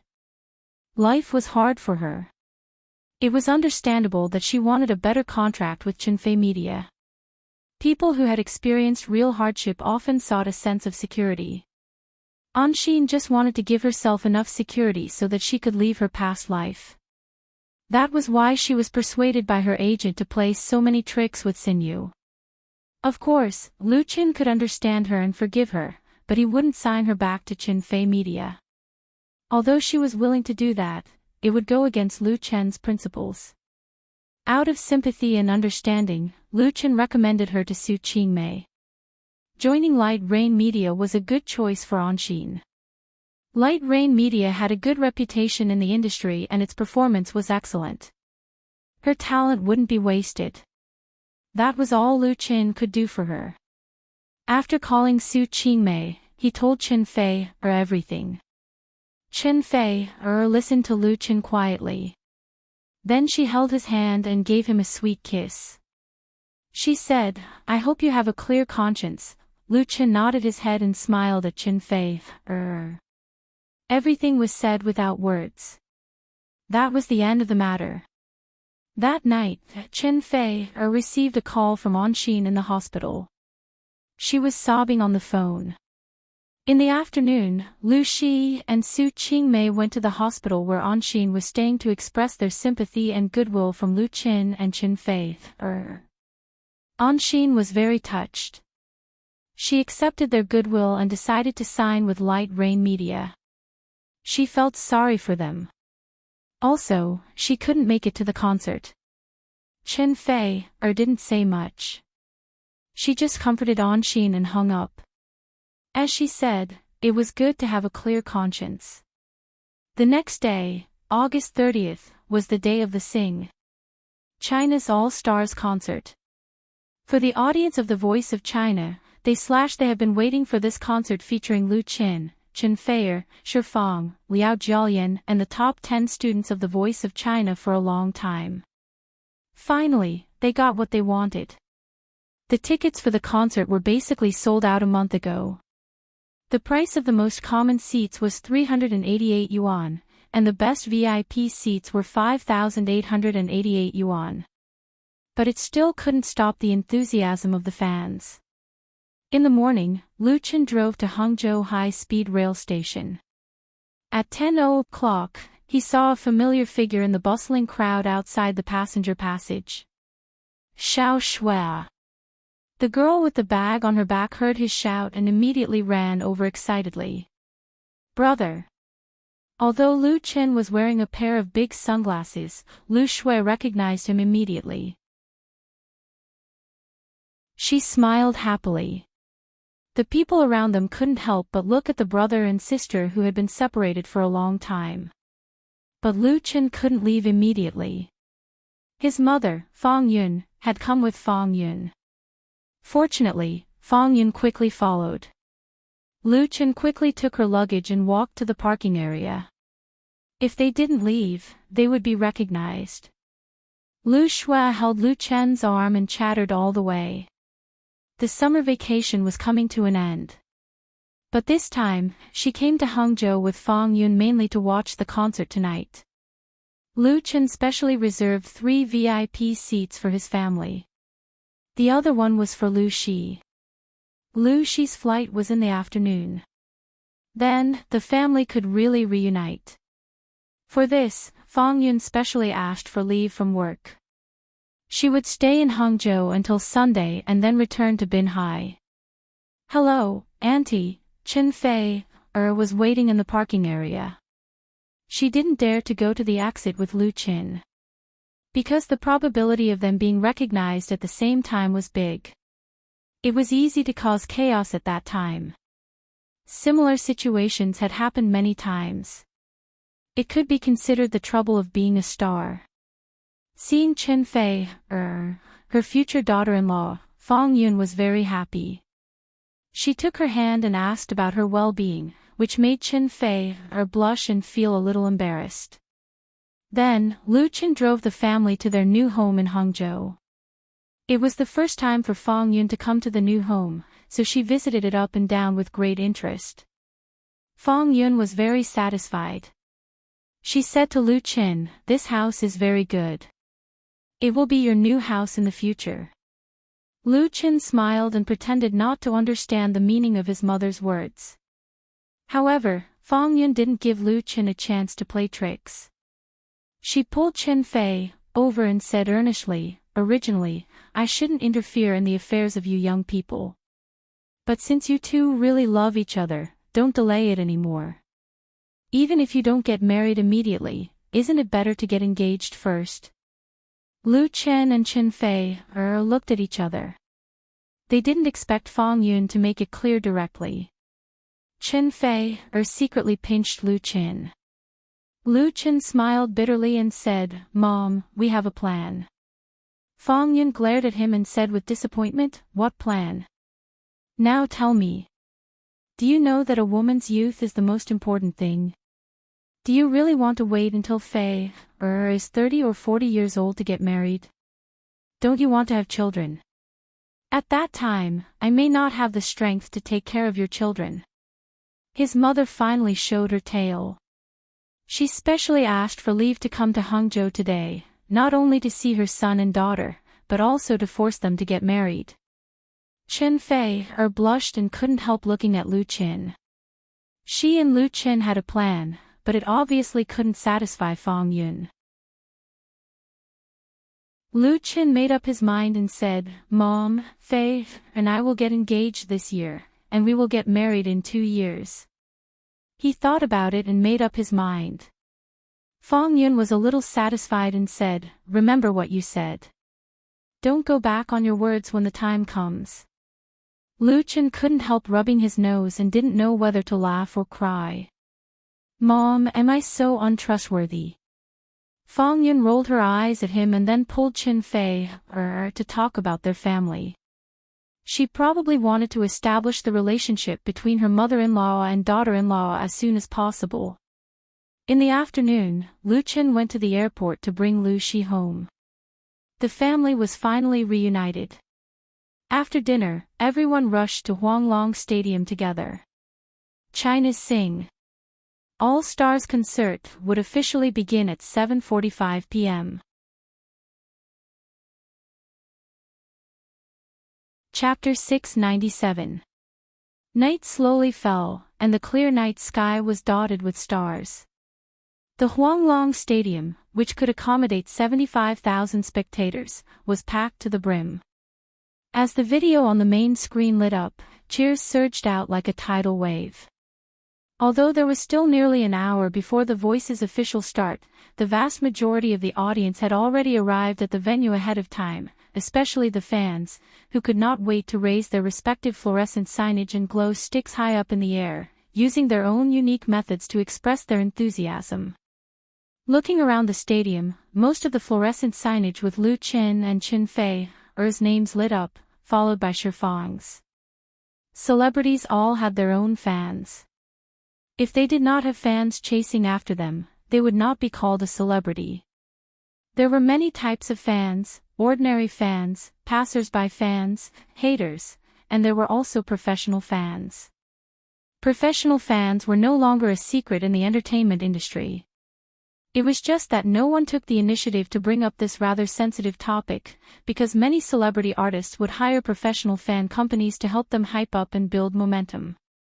Those that often appeared in the entertainment news section or even the social news section, such as a celebrity's fan beating someone up, or being beaten up, or chasing a celebrity to the point of going crazy, or squatting outside a celebrity's door for 3 days and 3 nights, or crying and fainting on the spot in order to meet someone, etc.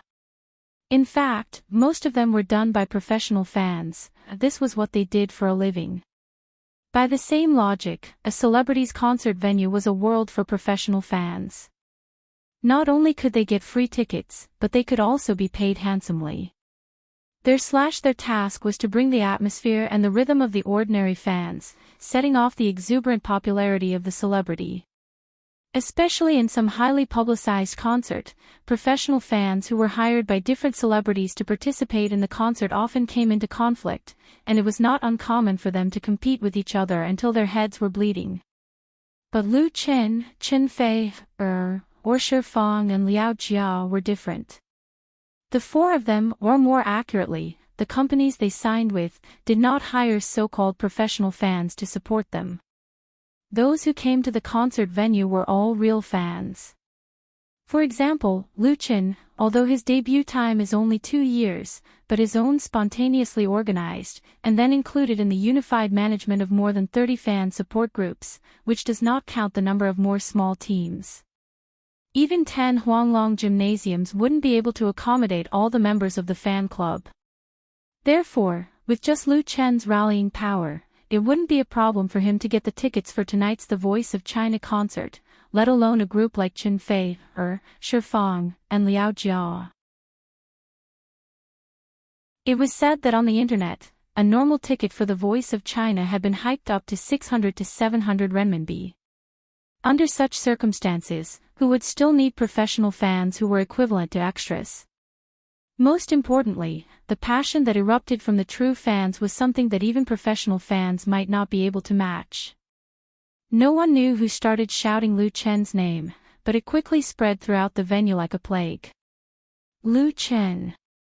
The shouts went from weak to loud, from messy to orderly, converging into a sea of sound, surging in the huge stadium, causing the people in it to involuntarily follow suit.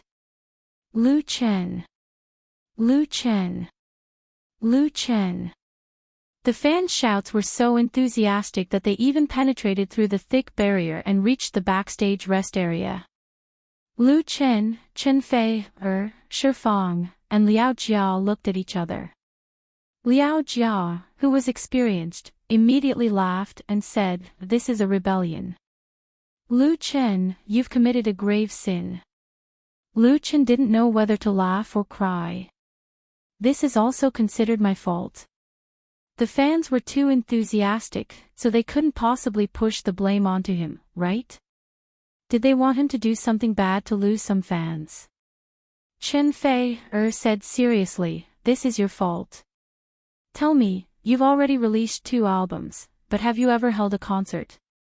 Lu Chen was suddenly speechless. He had debuted for 2 years and released 2 solo albums, but he really hadn't held a solo concert. Shi Fang was very surprised. "No way, you haven't held a concert before." Shi Fang rarely came to the mainland and didn't know much about the situation there, so she really didn't know the details of Lu Chen's situation.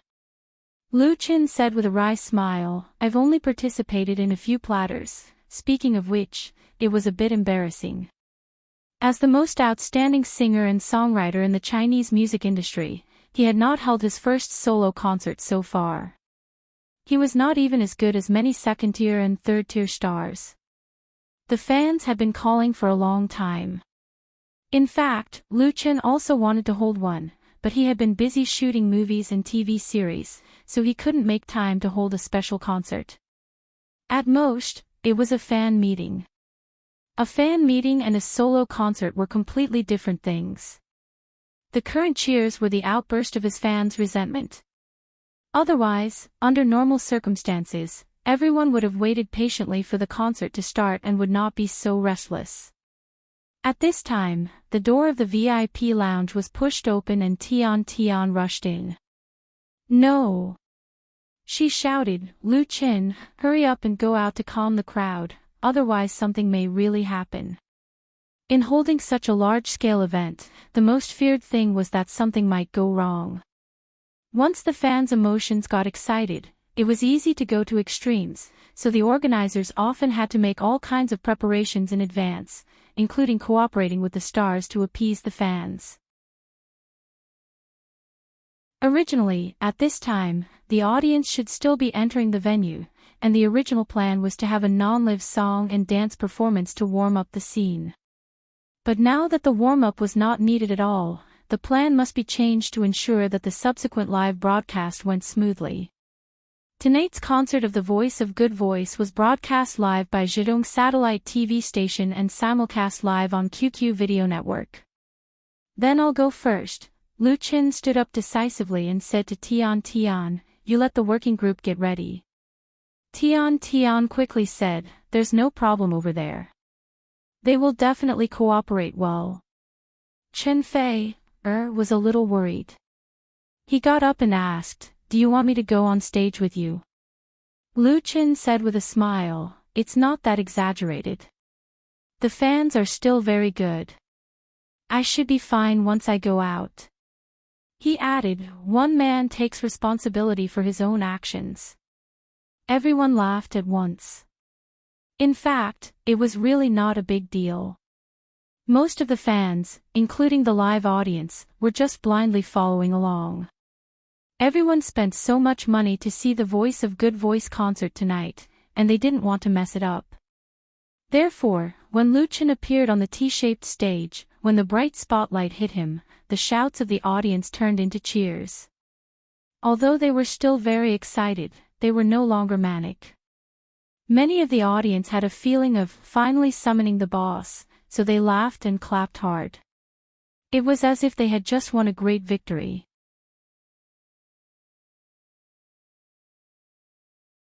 Chapter 698. There were a total of 3 participating in the live broadcast of tonight's first concert of The Voice. The live TV broadcast was naturally arranged by Zhejiang Satellite TV. Zhou was also the organizer, and the live webcast was QQ Video Plus, Whale TV. Both online platforms have a long-term good relationship with Lu Qin, and it was only natural to win the right to broadcast the Voice concert on the live webcast. Whether it was QQ Video or Whale TV, they have one of the biggest advantages over Zhejiang Satellite TV, that is, the webcast can be done several hours in advance, unlike satellite TV, which must be limited to a specified time. QQ Video started its live broadcast at 6:00 in the evening, and Whale TV was earlier. There was a live picture at 5:35, and a special live broadcast room was also opened.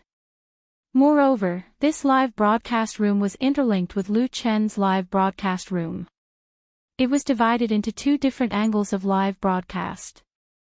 Registered members can watch on 2 screens at the same time, so the sense of the scene is even stronger. Because of the advertising in advance, a large number of netizens poured into Whale TV that night, and many fans entered the live broadcast room early. They were also lucky to see Lu Qin more than half an hour in advance.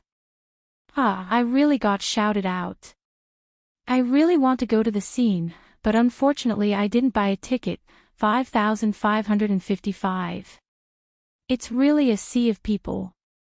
The scene is so spectacular. Let's let my Chen sing here next time. Sing here +1. If we don't sing now, the opinions of the masses will really be big. It seems that it's already very big now. The barrage in the live broadcast room was like a tide, and most of them were complaining.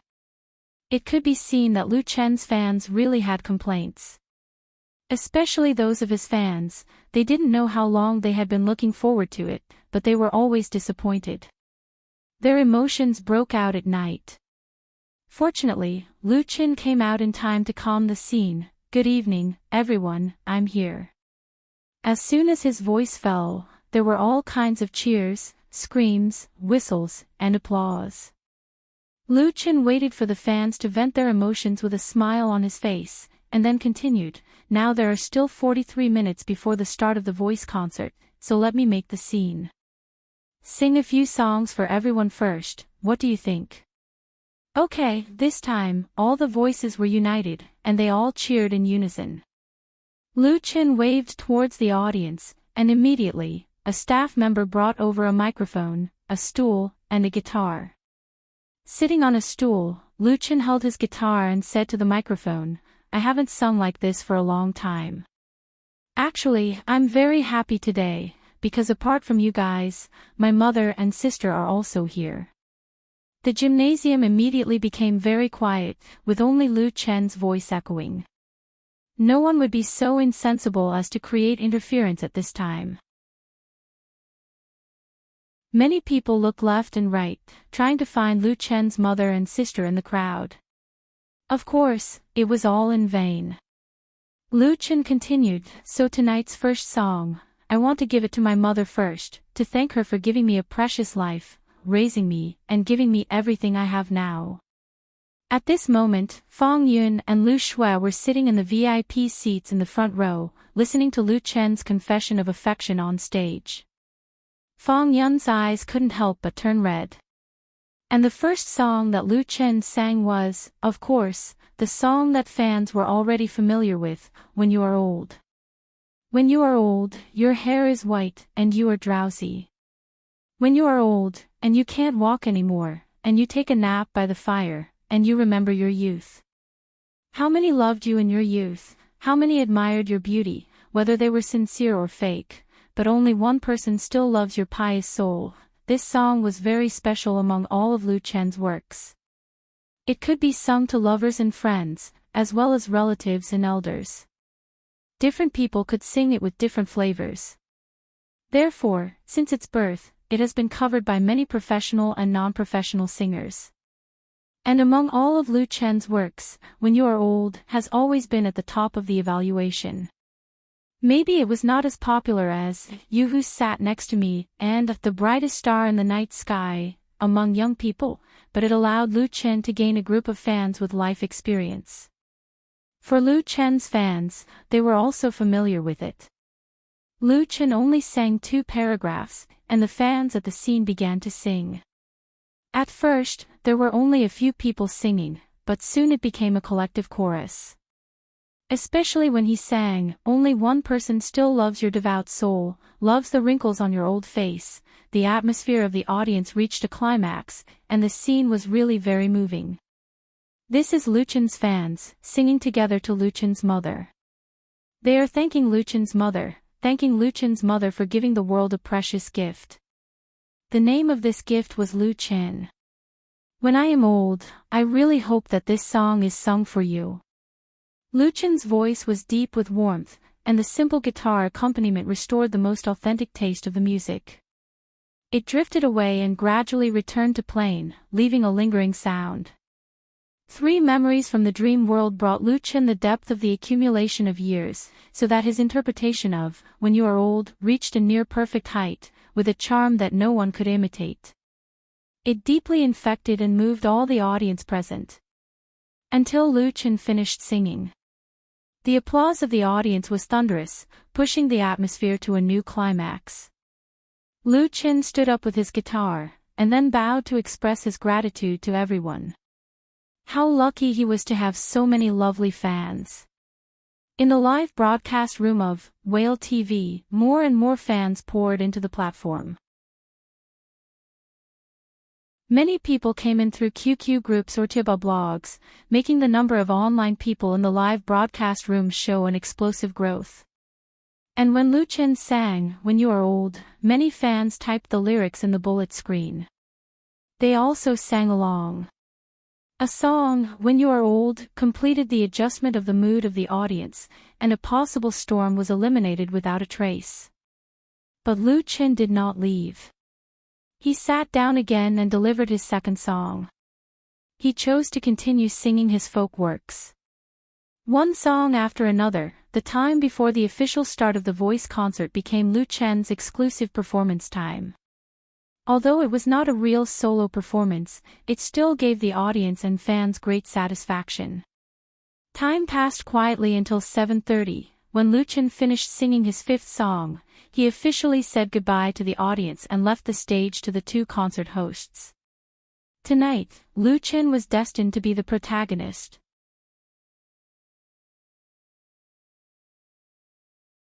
Chapter 699. Bang! Bang! Bang!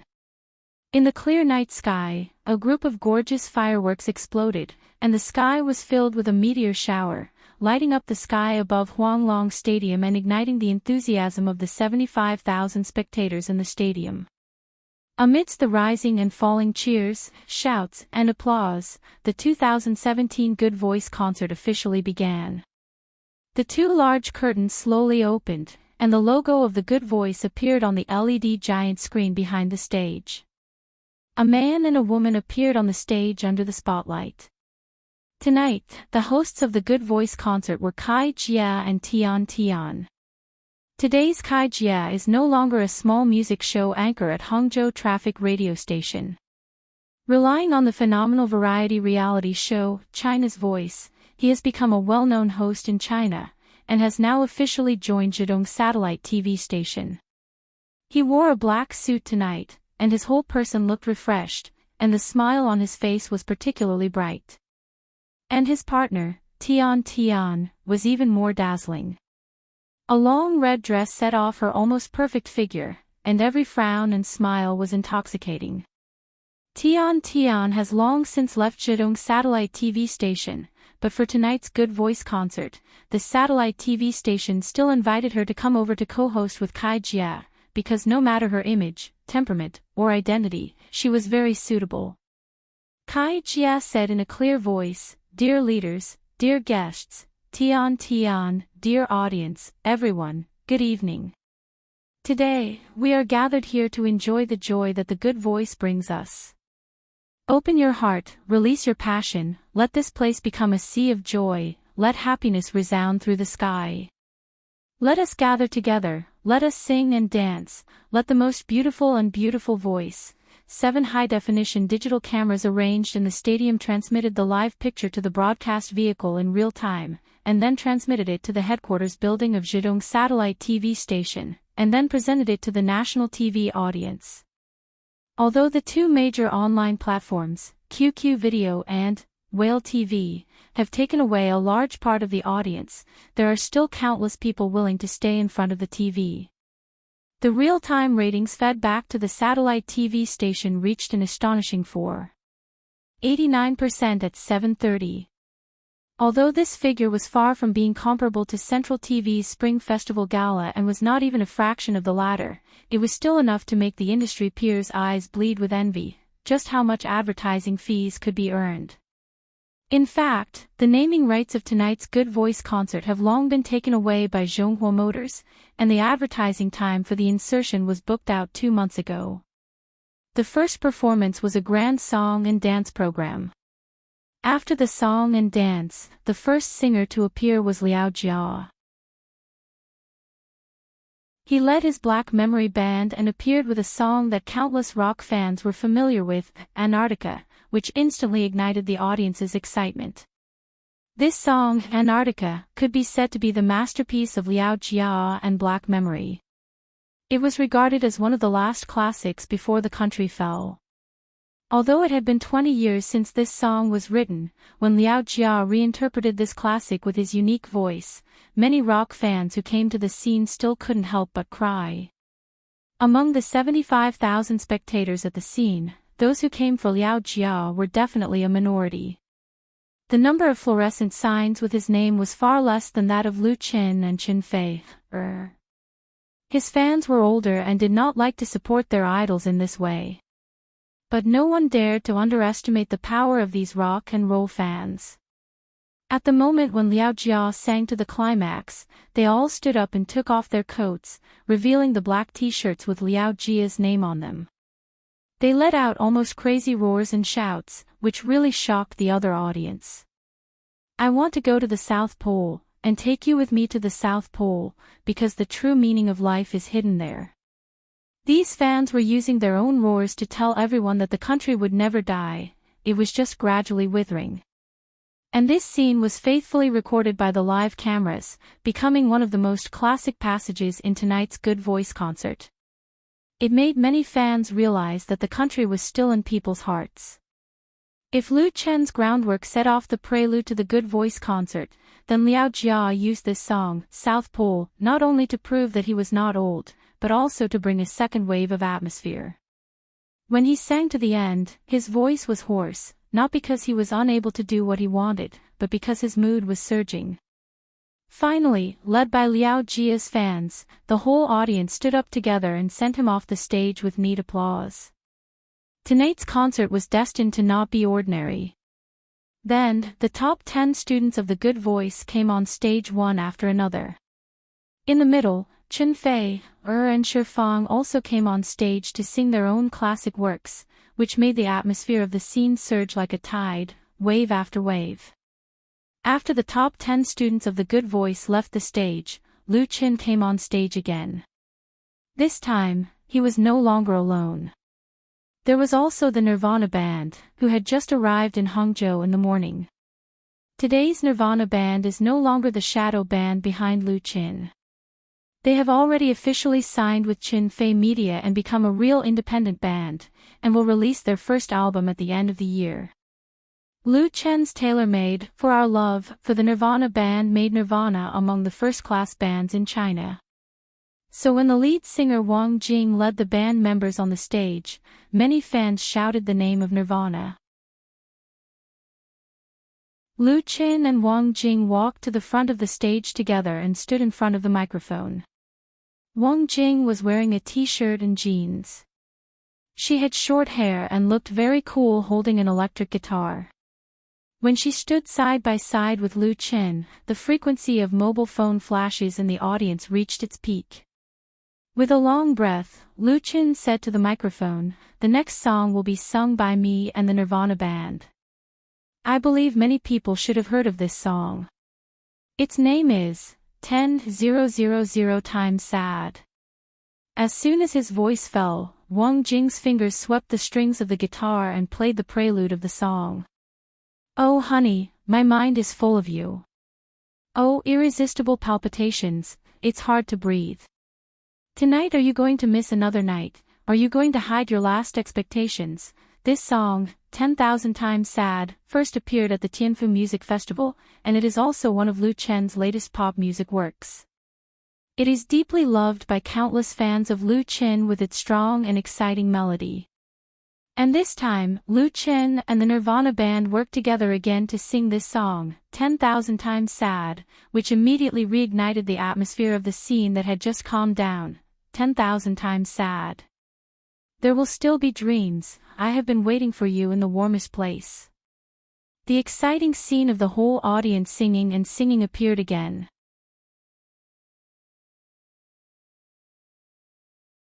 Chapter 700. After 10,000 Times of Sorrow, it was Our Love by Nirvana's lead singer. After a short period of dormancy in the early stage, Qin Fei Media, jointly established by Lu Qin and Qin Fei, has begun to gradually exert its strength and develop in many ways. In addition to setting foot in the film and television industry, it has also pushed its contracted artists to the market.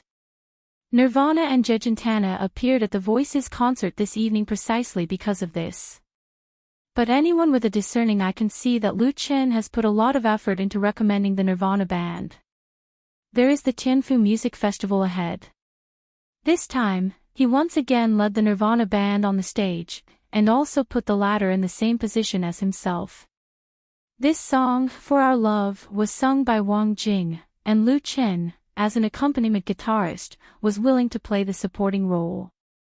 Memories of a vague childhood, clouds floating in the blue sky. At that time, you said that you wanted to hold hands with me. After Our Love was sung by Nirvana at the Tianfu Music Festival, it quickly became popular in the Chinese music world. This song is not only Nirvana's debut work, but also its representative. Of course, fans are very familiar with it. Although this song is not suitable for singing, Wang Jing's passionate interpretation of the work did not dissipate the fanatical atmosphere brought by Lu Qin, but became more intense and hot. When she finished singing, the audience burst into thunderous applause, and many people clapped their hands red. "Thank you." Wang Jing was very excited. The scale of the Tianfu Music Festival that she had participated in was considered very large, but it was nothing compared to the current situation. The Huanglong Stadium could accommodate a total of 75,000 spectators. In the circle, singers of the same level are not as famous as movie stars, but as a singer, the greatest joy is to stand on the brightly lit stage and enjoy the cheers and applause of thousands of audiences. It was as if he had the whole world in his hands, and it was truly intoxicating. It's just that glory is always short-lived. After completing 2 works in a row, Nirvana retired. But Lu Qin stayed. He didn't continue to sing. He had sung enough tonight, but acted as a temporary host. The next song, Lu Qin smiled and said to the microphone, "I think it should be the most special song tonight." Hearing his words, whether it was the live audience or the fans in front of the TV or the computer, all of them had a strong curiosity. What kind of song would it be that would make Lu Qin say it was the most special? Lu Qin continued, "There are a total of 3 singers for this song. First, let's welcome the first singer. He is our instructor Liao Jia." As soon as Lu Qin finished speaking, a spotlight shone on the entrance of the stage, and Liao Jia's figure was immediately revealed. The rock band leader had changed his unruly coat into a set of clothes with strong characteristics of the prairie people. He looked like a straightforward man holding a horsewhip and riding a horse on the prairie. Wasn't the style a little too much? Some of the audience laughed, some exclaimed, some were surprised, and some were applauding.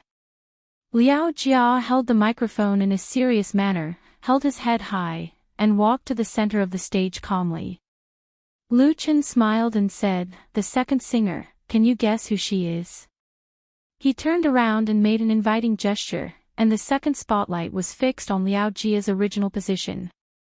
It was just that it was a different person. The other person's back was facing the live audience, and she was wearing the same style of Mongolian clothes as Liao Jia, but it was a woman's. Many people below the stage were shouting the name loudly. In any case, it was a random guess. Lu Qin didn't leave everyone hanging for too long and immediately revealed the mystery. She is Instructor Shifang. When Lu Qin shouted Shifang's name, Shifang turned around at the same time and smiled at the audience. It turned out to be Shifang. Many of the audience didn't expect it at all. Liao Jia and Shifang sang the same song, which was very exciting to think about. Who was the third singer? It couldn't be Qin Fei, could it? Qin Fei's fans immediately began to shout her name. The 3 big stars singing together was definitely a classic. Lu Qin smiled and said, "You don't have to guess blindly. The next one isn't Qin Fei, this is also our most special guest tonight. Her name is Jejentana. Welcome Jejentana, our pearl of the grasslands." It turned out to be Jejentana. It was hard to say about other people, but as long as they were fans of Lu Qin and Qin Fei, they would never be unfamiliar with this 14-year-old Mongolian girl. The video shot by Qin Fei at the beginning was a sensation on the internet. The song, "Beautiful Grasslands My Home," was also widely circulated. Later, everyone knew that Jejentana had signed with Qin Fei Media, but there was no news recently. Today was her reappearance after a long time. That was very interesting. This song was actually sung by Liao Jia, Shifang, and Jejentana. People couldn't help but look forward to it. Under the gaze of tens of thousands of spectators, the well-dressed Jejentana officially appeared on stage. Although she had just turned 14 this year and had never seen such a big scene before, she did not have the slightest stage fright in front of 75,000 spectators. She gracefully greeted everyone in Mongolian. Liao Jia and Shifang looked at each other and smiled. Lu Qin took the opportunity to say, "The name of this song is called 3 Auspicious Treasures." After he announced the name of the song, he immediately left the stage to Liao Jia, Shifang, and Jejentana. Such a combination was absolutely unique in the Chinese music industry. The prelude of the song sounded. Jejentana tilted her head, raised the microphone, and sang to Liao Jia, "Daddy." Liao Jia, "Huh." Jejentana, has the sun come out and the moon gone home? Liao Jia, that's right. Jejentana, where did the sun go when the stars came out? Liao Jia, in the sky. Jejentana, I can't find it no matter how hard I try. Liao Jia, he went home. The three of them sang, the sun, moon, and stars are an auspicious family. Jejentana looked at Shifang, Mommy. Shifang, I. Jejentana, when will Yeezee's green bloom? Shifang smiled, when summer comes. For the audience, the first feeling that this song gave them was that it was fresh. First of all, the melody of the work had a strong characteristic of the steppe people, and the same was true for the accompaniment. Secondly, the three of them sang in a duet style, which was even more refreshing. In particular, Jejentana's clear and tender childish voice exuded the smell of fresh milk from the steppe, which made people feel very comfortable listening to it. Liao Jia's singing was deep and affectionate, and Shifang's singing was bright and warm, which formed a sharp contrast with Jejentana's childish voice, but also very harmonious. This was a unique work with its own vitality. Note: 3 Auspicious Treasures lyrics, Burenbayer, Wang Bao, Chinese version, /composer, Burenbayer.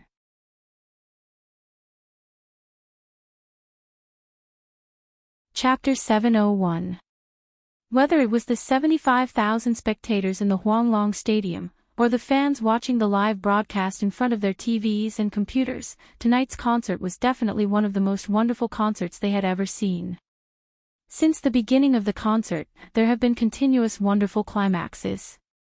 Lu Chen, Chen Fei, Liao Jia, and Shifang led the 9 top 10 students of The Voice and presented a real audition feast for all the audience. And the special guests of the concert did not disappoint. The performance of the Nirvana band was very good, and Liao Jia's friend in the circle, Gao Geng, who was invited to come, also made the whole audience excited with his rock and roll work, bringing wave after wave of climaxes. But whether it was the Nirvana band, Gao Geng, or the famous Taiwanese singer Lu Qingfang who appeared later, they could not cover the light of a 14-year-old Mongolian girl on the stage. She was Jejentana. A song with strong ethnic characteristics, a moving melody, and a special form of lucky 3 treasures, the foil of the 2 top singers made Jejentana the focus of the audience. So much so that the day after the concert, there were a lot of reports about Jejentana on the entertainment pages and even the main page of the major domestic media. Her sweet and lovely image was circulated in blogs, postbars, and forums. With the help of the concert, Lucky 3 Treasures became famous overnight. A music critic wrote on his blog, "Last night, I sat in the Huanglong Stadium and watched the entire performance live. The one that left the deepest impression on me was undoubtedly Jejentana's Lucky 3 Treasures." This is a very situational question-and-answer family song. Listening to this song, it makes people feel as if they are witnessing a family of 3 herding and walking on the grassland. Big eyes of the lovely little daughter are suddenly blinking, enjoying all the novelty presented in front of her, and there are always endless questions. She turns her head to the left to ask her mother, and to the right to ask her father. In the face of the child's childish questions, her parents give her patient and warm answers. And when such a dreamy scene appears in your head, the warm and romantic feeling is like the rising tide of the ocean, beating your heart bit by bit, making you indulge in it and forgetting to leave. Pop Music magazine published a short review on its online edition. The article wrote, "The auspicious 3 Treasures is undoubtedly the cutest song the author has heard in recent years. It is not a love song about breaking up, it is not a song that is often heard on the charts, and it is not even a regular work. But it is a lively and popular song. It is a song so cute that people will be amazed by it. It has the charm that transcends language, culture, and age. It makes everyone who is eager to be touched feel the joy they have been dreaming of." This song has a life of its own, a life independent of the listener. Other than music critics in the media and magazines, ordinary television viewers, including Lu Qin and Chen Feier fans, were full of praise for The Auspicious Three Treasures, believing that this song was the most touching work of the Voices concert. As a result, the number of fans on Jejentana's personal verified blog increased exponentially, from the original hundreds of thousands to millions. Countless invitations were sent to her like snowflakes, and all kinds of performances, endorsements, and advertisements were simply too much for one's eyes to take in. But as Jejentana's contracted agency, Chinfei Media did not take advantage of this surge in popularity to desperately make money. Instead, they picked out a few brands with enough influence to cooperate with, and politely rejected most of the invitations, such as program interviews, gala performances, and so on. If it were any other media agency, they would definitely want as many invitations as possible. It would be best if Jejentana's schedule was full 24 hours a day. The more her workload, the more benefits the signing agency would get. But whether it was Lu Qin or Chen Feier, they really did not lack this bit of money. The two of them had never thought of using Jejentana as a cash cow. They would rather let her study quietly in school than let her enter the big vat of the entertainment industry too early. It should be said that Jejentana was extremely lucky. She was a pearl buried in the grassland. She met a treasure hunter who really knew how to appreciate and cherish pearls, so that she would not fall into the mud and dust. Of course, this was all in the future. The concert on August 30th officially ended at 11 o'clock in the evening. The next day, August 31st, Zhejiang Satellite TV Station and Star Factory Media were the hosts. They invited the four mentors of The Voice of China to hold a farewell banquet at the Shangri-La Hotel in Hangzhou. The first season of The Voice of China was completely over. Although the second season of The Voice of China next year had already been put on the production schedule, among the four mentors, except for Lu Qin and Chen Feier, Liao Jia and Shi Fang were not sure whether they could continue to participate for the time being. Zhejiang Satellite TV Station and Star Factory Media, of course, hoped that the mentor lineup of the first season could be retained, because the current combination of the four could be said to be perfect and had received the greatest recognition from the national television audience. The mentors' remuneration offered by the two companies for the second season of The Voice of China was quadrupled on the basis of the first season. If it were any other celebrity, they would definitely want to sign a contract for 10 years in a row after receiving such a great opportunity to gain fame and fortune. However, Liao Jia and Shi Fang were different. Both of them once had an incomparably glorious era. Although they had not retired from the entertainment industry, they did not value fame and fortune too much. For example, Liao Jia, according to his words, he had earned enough in this life. The rest of his life was to eat, drink, and have fun. He did not want his work to become his shackles, and he liked to run around all over the world. Shi Fang's health had never been very good. She chose to make a comeback and made a small contribution. It was entirely because of her love for her personal music career that she continued to sing. She was not short of money at all. Therefore, money could not move the two of them. Of course, because Lu Qin and Chen Feier were there, Zhejiang Satellite TV Station and Star Factory Media still had the favor card to play, so they were not particularly anxious. Anyway, both sides still had plenty of time. This farewell dinner was enjoyed by both the guests and the host. All good things must come to an end. After the banquet, Liao Jia and his friend Gao Geng left first, while Lu Qin and Chen Feier sent Shi Fang to Hangzhou International Airport. Shi Fang was on the afternoon flight back to Hong Kong. After seeing off Shi Fang, Lu Qin sent his mother back to Binhai. He also gave Lu Shui a key to his home in Hangzhou. Then he returned to Beijing with Chen Feier to continue the intense filming of You from the Star.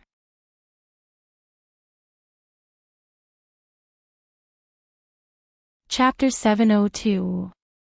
With fresh and unique creativity, wonderful and fascinating story, excellent and attentive production, and the full efforts of the two popular idol stars, Lu Qin and Chen Fei, You from the Star, has soared in the ratings since its premiere on August 18 in Beijing and Zhejiang satellite TV station, sweeping the domestic TV market. By the time Lu Qin and Chen Fei returned to Beijing from Hangzhou, You from the Star had already aired 5 episodes, with an average rating of 5.78%, and the highest rating in South Korea had broken through 35% and rushed straight to the 40% mark. Because You from the Star was a weekly drama that was filmed and broadcast at the same time, and 2 episodes were broadcast consecutively a week, so the shooting work was more demanding. The 2 protagonists were delayed for a few days to participate in the Good Voice concert in Hangzhou, and it was necessary to make up for the progress later. Therefore, as soon as Lu Qin and Chen Fei returned to Beijing, they didn't have time to rest or anything, and immediately threw themselves into the busy shooting, basically treating Huairong Film and Television City as their second home. It wasn't until around August 10 that the 2 finally made up for the scenes they needed to shoot and could rest for 2 days to catch their breath. Otherwise, even if they were made of iron, they wouldn't be able to withstand such a long period of high-load work. I'm so tired. Back at home in Zichengyuan, Chen Fei threw herself heavily on the sofa and complained, "I won't work so hard in the future. I don't know why I'm working so hard." Chen Fei's complaint was actually very reasonable, because as far as she was concerned, she had really earned enough money. Her annual advertising and endorsement income alone was tens of millions, plus her salary, it was more than 100 million. Moreover, most of the money she earned was invested in real estate and shops. In recent years, domestic housing prices had soared. Even if she didn't sell the real estate in her hands, the rental income alone was enough to maintain a carefree life. Lu Qin smiled and said nothing. He sat on the sofa and held her in his arms, gently kneading her shoulders. Chen Fei narrowed her eyes comfortably and whispered, "When I finish this TV series, I'll quit the entertainment industry, okay? I'll cook and mop the floor for you at home, and let you support me." Lu Qin said with a smile, "Okay. What's so good about it?" Chen Fei immediately pouted, "I'm an old woman at home, so you can hook up with girls outside, right? Don't think I don't know." This was completely unreasonable. Lu Qin didn't know whether to laugh or cry. However, he knew that Chen Fei was just throwing a tantrum occasionally. These unreasonable words were just said casually and shouldn't be taken seriously. Ever since the 2 of them fell in love with each other, Chen Fei had taken off her heavenly empress appearance in front of him. From time to time, she would reveal her true self as a little woman who needed to be doted on. In fact, this was also the fun between lovers. Lu Qin was already used to dealing with this. He lowered his head and kissed Chen Fei's mouth, pressing her under his body. The atmosphere in the living room suddenly became charming. The blood-boiling sounds rose and fell. After a long time, the sky gradually darkened, and the passion in the bedroom gradually subsided. On the comfortable big bed, Chen Fei had already fallen asleep, and her pretty face still had an intoxicating blush. Lu Qin lowered his head and kissed her cheek. Then, he carefully covered her with the air-conditioning quilt and got up to leave the bedroom. Although they had sex for a long time, Lu Qin didn't feel the slightest bit tired at this moment. The strong body that he had built up over a long period of time allowed him to do some things with ease. Therefore, he was now full of energy. Lu Qin first went to the bathroom and took a shower. Then, he put on a t-shirt and went to the study. After sitting down, he reached out to turn on the computer and quickly found the file he needed from the hard drive. It was a writing document, and the title of the document was The Legend of the Condor Heroes. The editing software showed that the number of words in the document had reached 500,000. This was the second wuxia work that Lu Qin had dug out from the dream world after The Smiling, Proud Wanderer. He had started rewriting it a few months ago, and now it was almost half done. Although he had a complete memory of the dream world, it wasn't easy to type out the words that were branded in his head. Especially since Lu Qin was usually very busy with work, he didn't have much time to spend on this work. However, the legend of the Condor Heroes was very important. If The Smiling, Proud Wanderer was a work to test the waters, then The Legend of the Condor Heroes was the real foundation of his great wuxia IP plan. Therefore, it was extremely important. And after being silent for so long, it was time for Memory Now to show up again. After thinking for a while, Lu Qin didn't rush to start writing. Instead, he opened the browser and logged into the Waves blog. He clicked on the account switch function and entered an account and password that he rarely used. This ID was Memory Now V, who was currently regarded as an idol by many domestic wuxia novel fans. Although it was a personal verified V account, the registration was done by Chunfei Media. Only Lu Shi and Lu Qin knew the account password.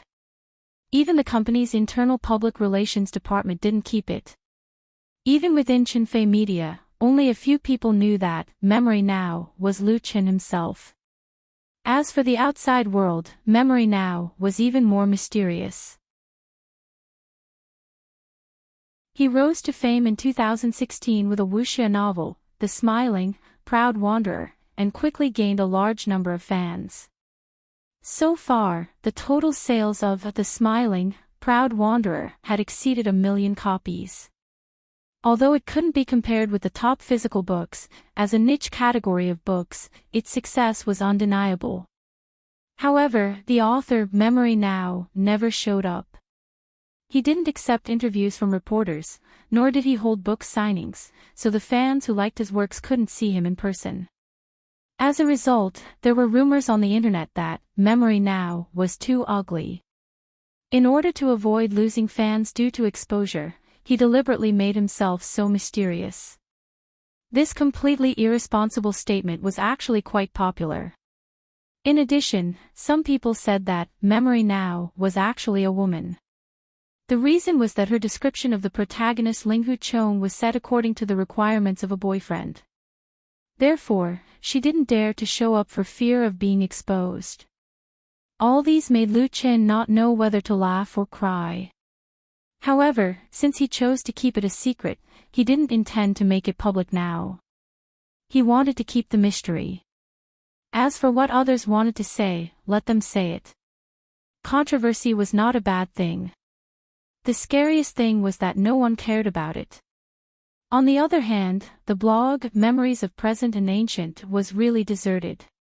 The reason was very simple. This blog rarely made any noise.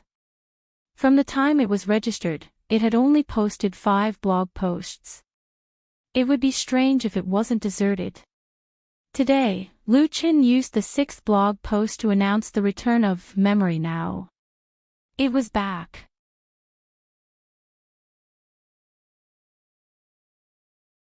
Chapter 703. At night, Jiangqing City's Xiqing district. Bus number 589 steadily stopped next to the platform. Accompanied by the sound of the pneumatic door, several passengers nimbly jumped down from the rear door that had just opened, and more people squeezed into the already crowded carriage from the front door. Similar scenes happened here every day. Wang Pu carried his backpack and passed through the crowd still waiting for the next bus on the platform. Under the guidance of the dim yellow street lights, he quickly walked towards the side street not far away. A busy day of work, coupled with the toss and turn on the subway to the bus route, had already made him very tired, but the joy and relaxation of returning home also made his steps exceptionally light.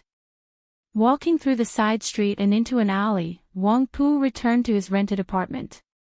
He had just moved here half a month ago. This place used to be completely a suburb, but with the continuous expansion of the urban cluster, the original villages and towns were swallowed up one by one, but some villages should have been temporarily preserved for various reasons, thus forming the so-called urban village. Everyone knew that urban villages would die out sooner or later. Whether it was for the needs of the city's appearance or real estate development, they had no reason to continue to exist. The villagers were actually very willing to be demolished, provided that there was enough compensation. Getting rich from demolition was never a fairy tale, and in order to obtain more compensation, they built privately in the village. The additional illegal buildings could not be left empty, so the villagers rented out the houses after simple renovation, using the low rent to accept a large number of people who worked hard in the city. Wang Pu was one of them. The reason why he moved here was because the price of his original rented place had risen. Although this place was a little remote, and it would take an extra half an hour on the way back and forth to work, the advantage was that it was cheap enough. Although it was an illegal room, it had water, electricity, broadband, and a separate bathroom. Wang Pu thought about it. Before the urban village was demolished, he would always live here. Taking out the key to open the door, Wang Pu turned on the lights on the wall. The soft and bright light instantly dispelled the darkness, illuminating the messy room. A bed, a wardrobe, a computer desk, and a computer chair. The furniture in the room was very simple, and because Wang Pu was still single, it inevitably looked a little messy. He threw his bag on the bed, took off his clothes, and rushed into the bathroom to wash off the stinky sweat from squeezing in the car. After showering, Wang Pu's stomach was rumbling with hunger. There was no kitchen in this rented house. If he wanted to cook, he had to go to the public kitchen downstairs. Wang Pu was too lazy to go there. He directly took the electric kettle and boiled some water. Then, he took out a bucket of instant noodles and 2 sausages from the closet. The dinner of the city and tribe was just that simple. While waiting for the instant noodles to be ready, Wang Pu sat on the chair and turned on the computer. In the past, when he was living in his old rented apartment, he usually went to the internet cafe to surf the net at night. Now that he had moved to a new house, although there was an internet cafe nearby, it was not as convenient as before. So, he simply asked the landlord to pull an internet cable and directly surf the net at home, which saved a lot of money. Wang Pu skillfully opened a few book websites. First, he browsed through his account bookshelf to see if there were any updates. Different from many of his peers, and similar to many of his peers, Wang Pu's biggest hobby is not to play games or chat on QQ, but to read online novels. In countless lonely nights, it was a wonderful online novel that accompanied him, so that he would not lose himself in the confusion of life and the heavy depression of boring and busy work, and so that he could obtain his own happiness. The most important thing is that this kind of happiness does not need to be obtained by paying a high price. Wang Pu has always subscribed to online novels. In addition to directly topping up, he has received free coins through various activities on the website. A month's consumption of reading books is completely affordable. According to his habit, Wang Pu first signed in at several book websites and completed the daily tasks, so that he would have a lot of reading coins, and then he would subscribe to the updates of several books. The money he spent was very limited. It was a pity that the few books that he liked had very few updates today. Wang Pu finished reading the latest chapter in 2 or 3 minutes. He was quite depressed and posted a comment in the comments section of one of the books to urge him to update. Hurry up and update. After clicking OK to publish, Wang Pu angrily closed the current web page. At this time, the instant noodles were almost soaked. He tore off the opening paper and wolfed down the ham sausage, but his eyes were still staring at the screen. One hand was still holding the mouse, and he randomly clicked on the browser's favorite website link. The page of Wave's blog appeared in front of Wang Pu. Wang Pu had registered his own blog account a long time ago, but he usually did not use it much. He only looked at all kinds of gossip on it, and followed a few famous web authors and popular stars in the entertainment industry. Since he had nothing to do, since he had opened the blog, Wang Pu simply continued to click on the message prompts in his account to see what the people he followed had done. Suddenly, his eyes narrowed. What the F***ck? Wang Pu cursed with a mouthful of instant noodles in his mouth, and the chewed noodles sprayed out from his mouth. What the F***ck? He quickly swallowed the noodles, and hurriedly pulled out a tissue to wipe the noodles sprayed on the monitor. At this moment, on Wang Pu's computer screen, there was a blog post that had just been published, and the blogger was the author of The Smiling, Proud Wanderer, Ancient Memory. You can't blame Wang Pu for being so shocked. First of all, he was a hardcore fan of Ancient Memory, and one of the earliest readers. Not only did he buy the original physical book of The Smiling, Proud Wanderer, but he also read the book at least 3 times. In Wang Pu's hands, there were 5,000 fan and reader groups of The Smiling, Proud Wanderer. He usually didn't use QQ much. If he used QQ, he basically ran to the group to talk about the plot of the book with his friends. Of course, there was also the author. It's just that Ancient Memory was too mysterious. So far, he had never appeared in public, and he didn't even know whether he was a man or a woman. There was very little information on the blog. At most, there were 2 or 3 new blog posts a month, and there was not much useful content. But the new blog post that just appeared on the blog of Ancient Memory was different. Ancient Memory was about to release a new book. At this moment, Wang Pu had the urge to burst into tears. He wanted to sing loudly, "I've waited for a long time, and finally today. I've dreamed for a long time, and finally realized my dream." This song was a new song by the king of Shengjiang, Lu Gangxing.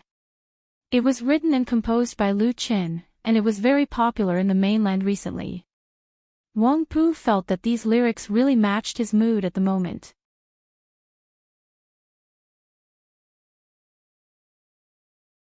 Chapter 704. Although he had read countless online novels, many of which were popular classics, Wang Pu's love for The Smiling, The Proud Wanderer was unmatched by any other book. The Smiling, The Proud Wanderer didn't have any destructive magic, no pretentious and face-slapping routines, and no consequences of having a lot of beautiful women. But it had characters with distinct personalities, a wonderful plot, and words that made him infatuated. The only thing that made Wang Pu feel regretful was that as the author of The Smiling, The Proud Wanderer, Memory of Present and Ancient, only wrote this one martial arts novel. There were no other works, not even short essays. He had read The Smiling, The Proud Wanderer 3 times, but he had to put it aside temporarily. He couldn't read the same book every day. Of course, Wang Pu really hoped that Memory of Present and Ancient could publish a new book. It didn't need to be more wonderful than The Smiling, The Proud Wanderer, as long as it maintained a similar standard, he would be satisfied. But it seemed to be very difficult to realize this wish. Memory of Present and Ancient was too mysterious and low-key. Wang Pu had left many messages in Memory of Present and Ancient's blog to inquire about it, but the message was like a stone sinking into the sea, without any response. Usually, when chatting with other like-minded readers in the group, some people said that Memory of Present and Ancient only wrote this book, so he was too embarrassed to come out and meet people. It was enough to make a fortune in silence. For this fallacy, Wang Pu snorted, but there was no way to refute it. Now he finally heard the news of Memory of Present and Ancient's new book. What bullsh*t was that? Wang Pu had always believed that with Memory of Present and Ancient's talent in martial arts novels, his achievements would not be limited to The Smiling, The Proud Wanderer. Without finishing the rest of the instant noodles, Wang Pu quickly forwarded the good news to all his QQ groups, telling everyone that Memory of Present and Ancient was going to publish a new book. The readers were immediately excited. Are you serious? Big Modern and Ancient has a new book. Great news. This is the best news I've seen today. I wonder what the new book is about. It must be martial arts. If Big Modern and Ancient doesn't write martial arts, then what else is there to read? I'm going to register a blog account right now to follow it. When will it be published? The Smiling, Proud Wanderer had sold millions of original copies, so it had a huge readership. Therefore, Memories of Present and Past had a lot of fans on the verified V account of Waves. As soon as his blog post came out, it immediately attracted a lot of attention. Fans liked and commented, and like Wang Pu, forwarded the good news to Tieba, forums, and QQ groups. More people tagged Memories of Present and Ancient on the blog to inquire about the new book, including several internet celebrities. They were also fans of the Smiling, Proud Wanderer. Tonight was destined to be a lucky moment for the fans of the Smiling, Proud Wanderer. Because after the announcement of the new book, the blog of Memory of Present and Past was updated only half an hour later. The content was related to the Smiling, Proud Wanderer, which meant that the movie of the Smiling, Proud Wanderer would officially start shooting before the end of the year, and there would probably be auditions for the actors. The two major pieces of news shocked the fans again and again. For the readers of the Smiling, Proud Wanderer, this was undoubtedly another big news, because they had long been looking forward to the day when the Smiling, Proud Wanderer would appear on the big screen. Now was the era of IP. It was simply inconceivable that a popular novel was not adapted. The key was whether it could be adapted well or not. Many excellent IP had been adapted into bad ones. But fans are positive and affirmative about the film adaptation of The Smiling, Proud and Pugilistic World, because the adaptation copyright of The Smiling, Proud and Pugilistic World is owned by Qinfei Media, which has two big names, Lu Qin and Qinfei. As long as The Smiling, Proud Wanderer could achieve the same effect as a Chinese ghost story, it would be very worth looking forward to. The only thing they prayed for now was that it would not be cancelled.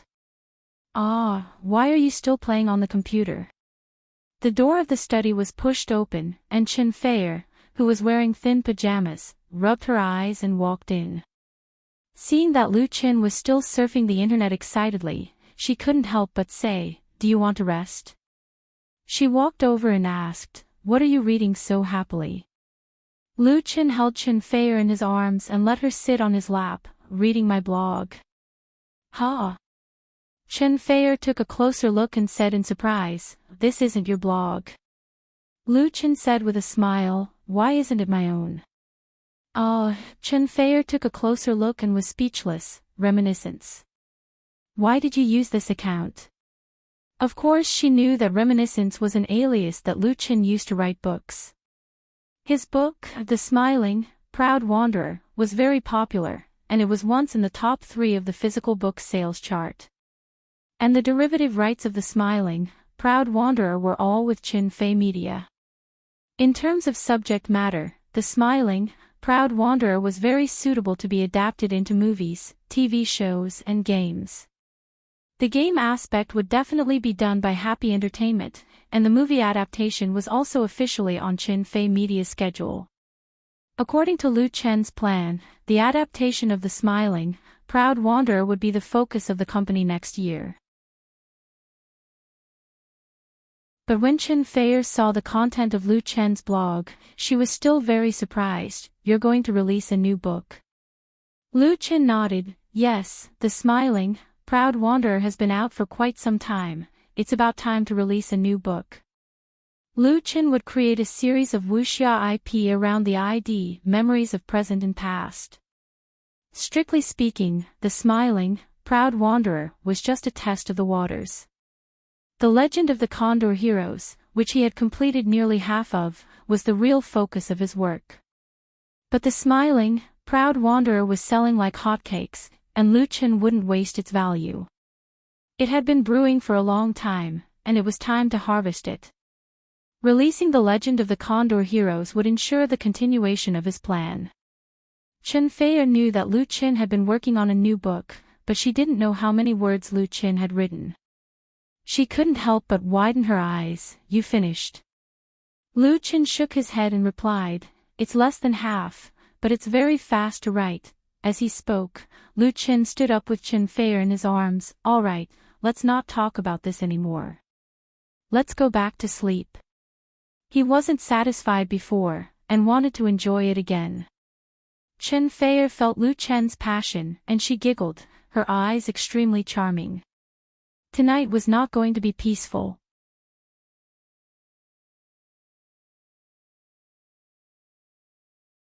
Chapter 705. Time passed quickly, and in the blink of an eye, it was already mid-October. Lu Chen spent the whole of September and early October basically busy with the filming of TV series. He spent more time in Huairou Film and Television City than at home. Because he was too busy, he even declined the invitation to perform at Beijing Television's National Day party.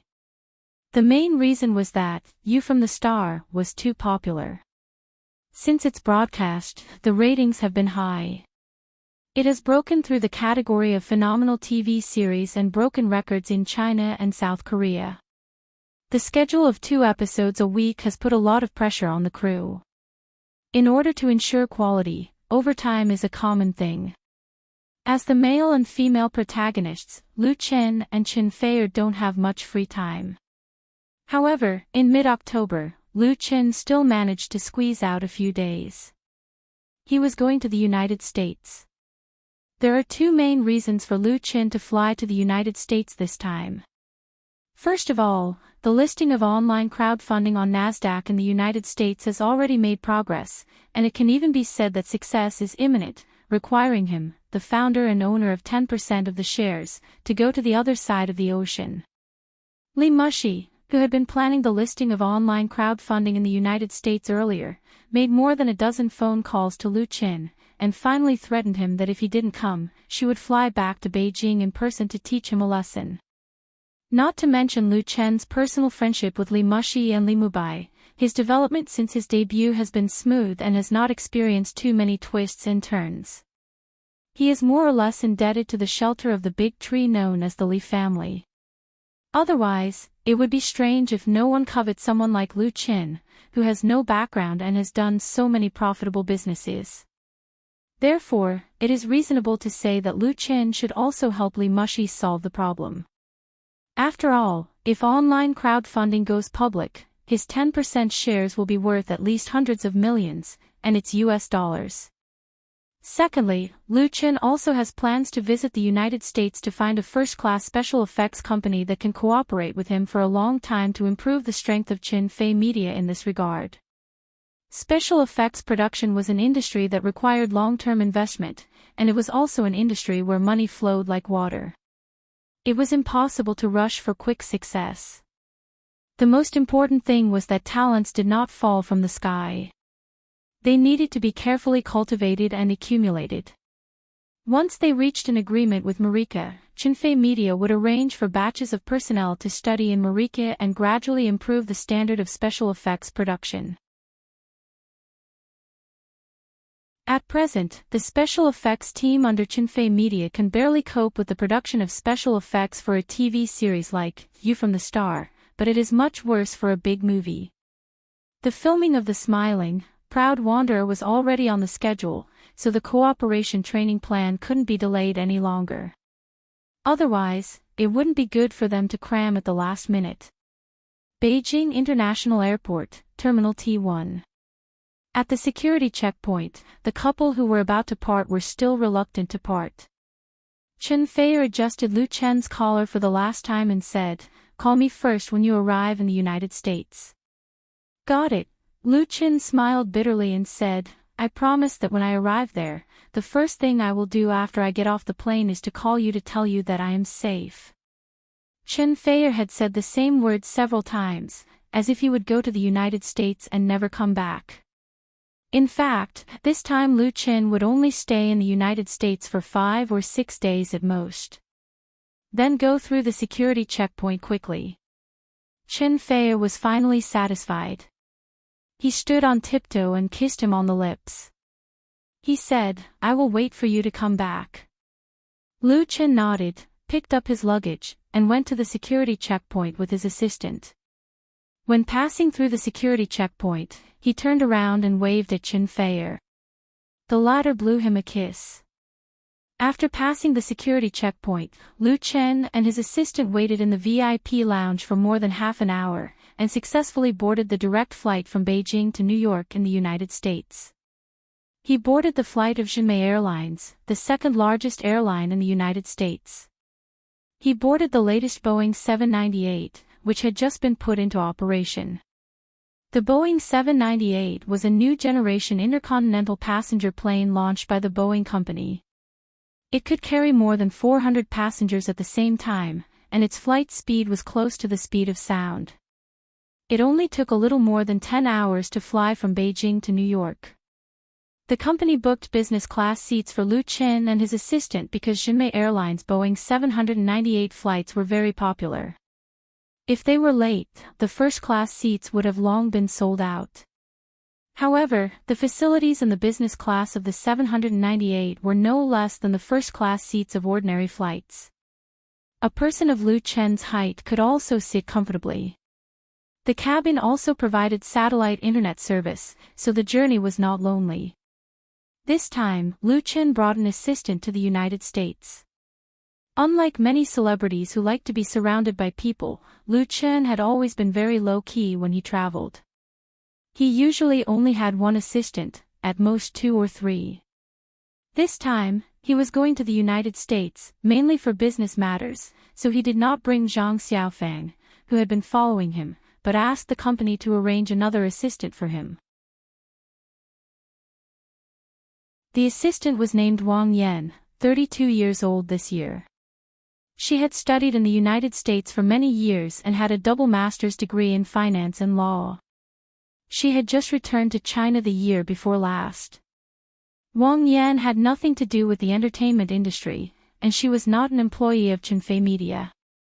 She was temporarily hired by Lu Shi through her connections to help Lu Chen deal with business affairs in the United States. She was considered a business assistant. Wang Yan's appearance was very beautiful. Although she was in her 30s, because of good maintenance, she looked 27 or 28 years old. Her figure was also first class. But she was not the kind of pure good-looking vase.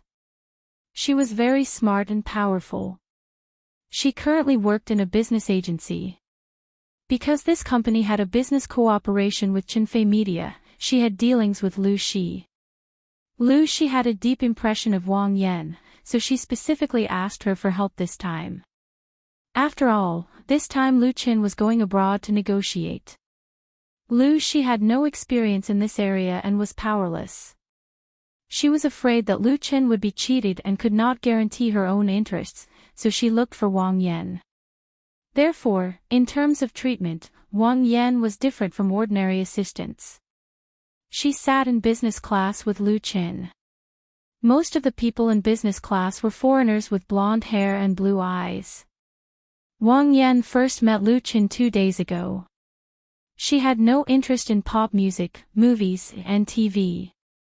Although she knew what kind of person Lu Chen was, she did not have any thoughts about Lu Chen. However, Lu Chen was a big star. Out of curiosity and the needs of work, after sitting down, Wang Yan tried to find some topics to talk to him. After all, the two would be in the United States for a few days. They could establish a good relationship and get along well. After chatting, Lu Yan found that Lu Chen did not have the slightest air of a big star. He was almost like an ordinary boy next door, so the two sides quickly became familiar.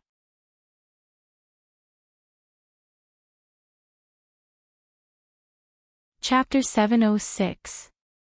Wang Yan is very eloquent and likes to travel. She is very knowledgeable.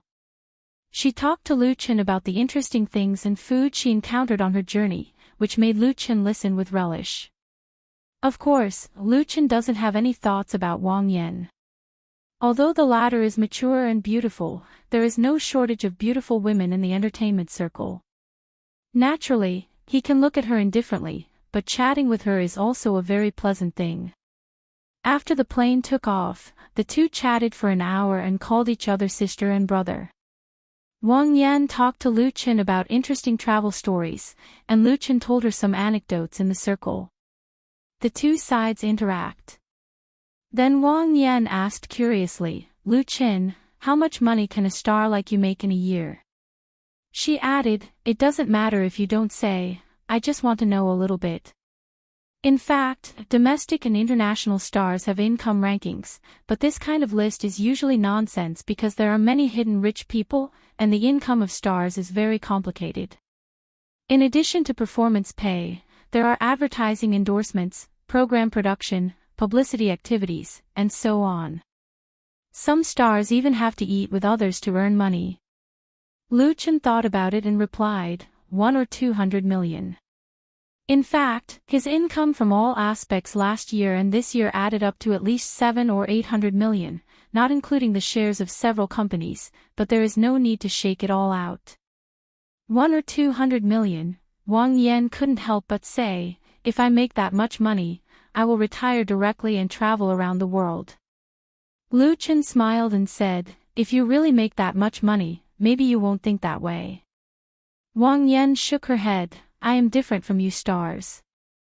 I don't have high requirements for life. In fact, I have already thought about it. No matter how much money I make, I will retire at the age of 40. Lu Chen's heart moved and said, Sister Yan, come to our company, maybe you can retire a few years earlier. Lu Shi told him that Wang Yan is a very good financial and business talent. Although Qinfei Media is a company in the entertainment industry, Lu Chen's industry is not limited to the entertainment industry. So if possible, let him rope in more people in the United States and see if he can poach Wang Yan. Wang Yan pursed her lips and smiled, I'll think about it. She was really a little tempted. Lu Chen himself could earn 1 or 200 million yuan. How bad could the company he owned be? Qinfei Media was very famous in the industry. Lu Chen didn't force it. It was enough for him to make it clear. He changed the topic and talked about something else. After a long flight, the Boeing 798 finally entered the United States. The flight took off from Beijing, passed through Russian territory, entered Canada, and finally went to New York in the United States. It arrived at 8:35 p.m. on time. They would arrive at their destination in 2 to 3 hours. It was dinner time, and the air stewardess had delivered a sumptuous dinner. Lu Chen had just slept for 2 hours. After waking up, he finished his dinner in high spirits. Then, he asked the flight attendant for 2 cups of black tea and continued to chat with Wang Yan. But this time, they talked about business, mainly involving Lu Chen's 10% shares in the crowdfunding website. 90% of the shares of the crowdfunding website were originally in the hands of Li Mushi, or more accurately, the Li family. As the founder, Lu Chen only retained 10% of the non-dilutable founder's shares. Later, Li Mushi sold a small part of the shares to deal with the financial problems encountered in the process of website expansion. Because Lu Chen has long been involved in the company's operation, he has always maintained a detached attitude. However, if the crowdfunding website wants to be listed on NASDAQ in the United States, it is impossible for Li Mushi to retain more than 50% of the high proportion of shares. It is necessary to sell more shares and introduce investments from various parties. And these investments, of course, are dominated by U.S. capital, which is part of the rules of the game. To seek a successful listing, Li Mushi's shares need to be reduced by a large part, and Lu Chen's 10% of the founder's shares can't all be held in his hands, so he needs to go to the United States. Li Mushi will certainly not deliberately pit Lu Chen, but if Lu Chen wants to ensure that his own interests are not damaged, then in this equity negotiation, he needs a professional like Wang Yan to come forward. Wang Yan admires Lu Chen very much. She thinks that the crowdfunding website is a very genius business model. So many business elites didn't expect it, but it was created by him, a musician. It's really a bit incredible. She also feels sorry for Lu Chen. If he hadn't given up so many shares, once the crowdfunding website was successfully listed on NASDAQ in the United States, Lu Chen would immediately join the ranks of the domestic rich list. In this regard, Lu Chen just smiled. He has the memory wealth of a world and countless business ideas. It is really not difficult to make money, but that is not the career he wants to pursue. He likes singing, music, making TV and movies, and likes the love and support of his fans. Bang! While chatting with Wang Yan, Lu Chen suddenly heard a sound similar to the sound of a champagne bottle cork being opened. Then, from the economy class in the back, came one after another screams. Something happened. An ominous feeling suddenly welled up in Lu Chen's heart, and he suddenly stood up. Not only Lu Chen, but Wang Yan sitting next to him and other passengers in business class also realized that the situation was not right. Some stood up like Lu Chen, and some sat in their seats and turned their heads to look around in horror. Gunshots. I heard gunshots. Someone said in a trembling voice in English, "My God. There are more than 400 passengers on this flight, and the plane is flying at an altitude of 30,000 feet. Once an accident occurs, it is likely to result in the destruction of the plane and the death of the passengers." His words made the passengers in business class despair. It's not a hijacking, is it? A Jinmei stewardess, who was in business class, looked pale and said calmly, "Please sit down and fasten your seatbelts, our crew." Bang! Another gunshot rang out. And this time, the gunshot was much clearer than before. This time, there were screams of horror in business class. Lu Chen quickly leaned down and said to Wang Yan, "Sister Yan, you protect yourself here, I will go and have a look." Wang Yan suddenly turned pale with fright. Lu Chen, without waiting for her to dissuade him, Lu Chen had already turned around and rushed toward the economy class. He needs to know what happened over there. He doesn't want to passively sit and wait, his fate must be in his own hands. Almost in a breath, Lu Chen rushed through the door between the two cabins and rushed into the economy class. He saw at a glance that in the middle of the economy class, a burly man holding a pistol was shouting at the passengers on the right seat. There was also a man in a suit lying on the aisle, and the other passengers were all holding their heads, shrinking in their seats, shivering like frightened quails.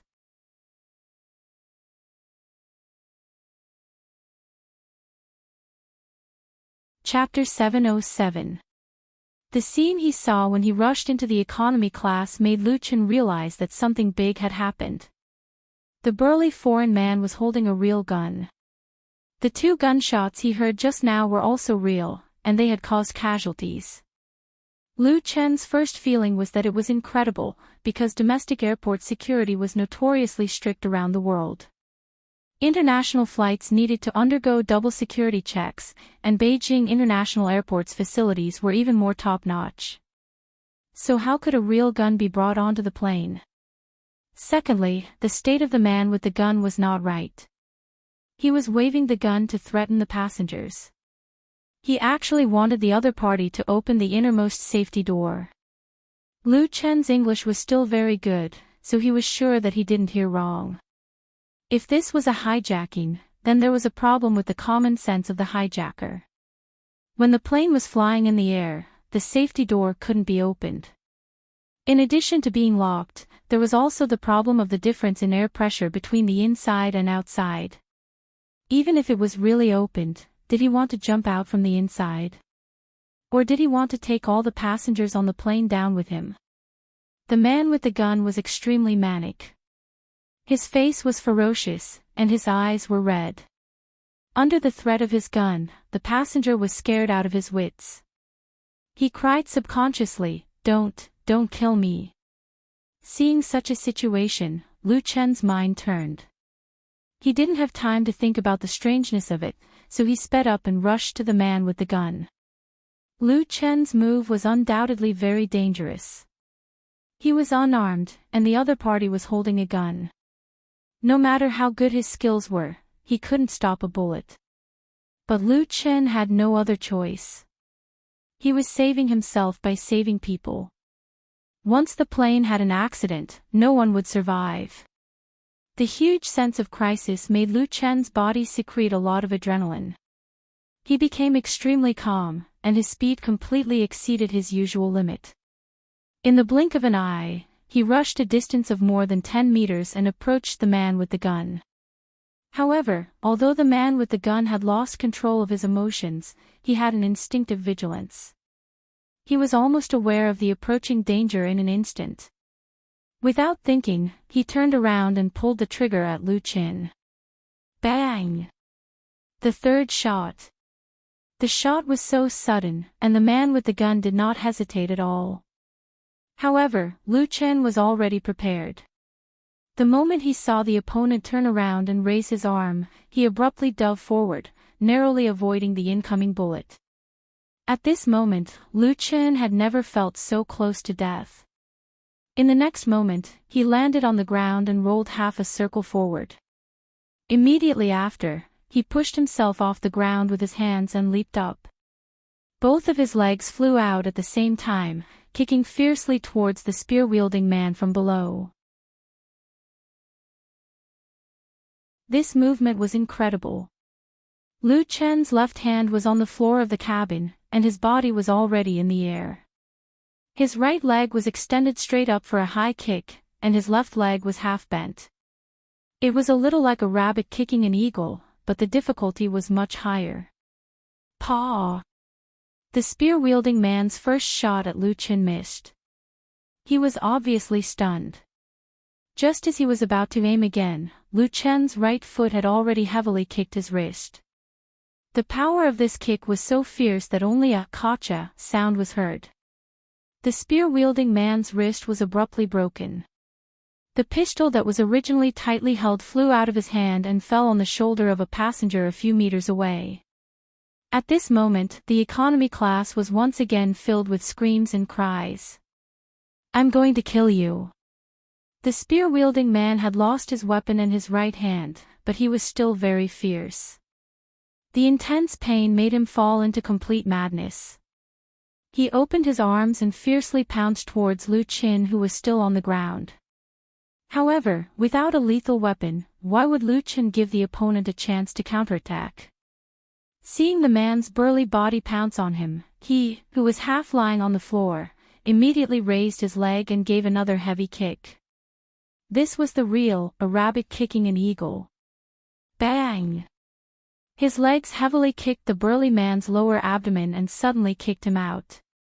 Lu Qin took the opportunity to jump up and his heart was calm. The burly man was also amazing. His physical fitness was excellent. After being kicked in the abdomen by Lu Qin, he was still able to struggle to get up. Like a wounded beast, he let out a low growl and persevered and pounced at Lu Qin again. He waved his intact left hand and punched at Lu Qin. This punch was undoubtedly a great threat to ordinary people, but it was far from enough to deal with Lu Qin. Lu Qin nimbly dodged sideways and a beautiful right hook fiercely hit the opponent's jaw. Then, he raised his right leg like lightning and kicked the burly man's abdomen again. Under the heavy blows, the burly man finally couldn't hold on and his head fell to the ground. This time, he completely lost the ability to resist and fainted on the spot. "It's over." Lu Qin couldn't help but take a long breath, but he didn't relax. He immediately rushed over and pulled out the burly man's belt, then turned him over and tied his hands with the belt. After confirming that the murderer had been subdued, Lu Qin stood up again and said loudly, "Everyone is safe." Because most of the passengers on this flight were foreigners, he shouted in English. The fight between Lu Qin and the burly man ended so quickly that many of the frightened passengers didn't immediately react. After a while, they confirmed that they were really safe. Then the whole cabin exploded.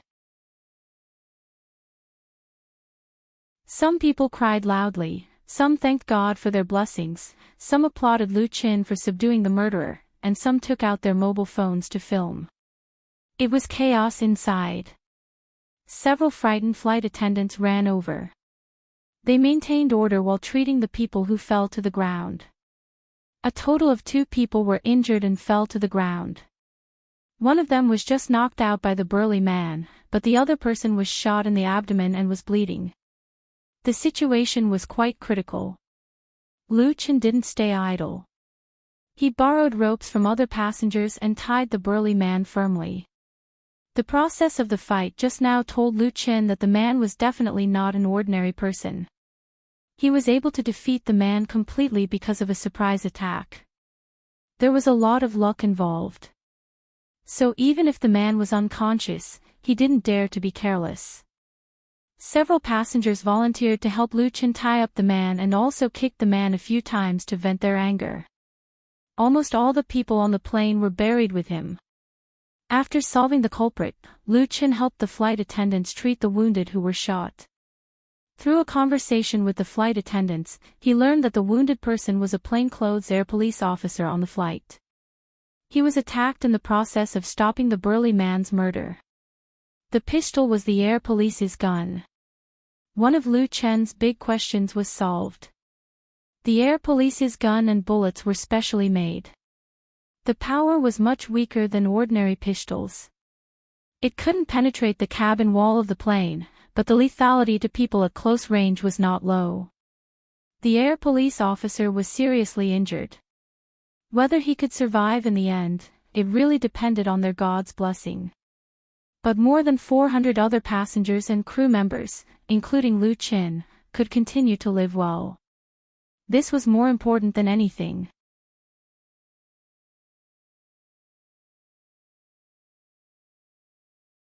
Chapter 708.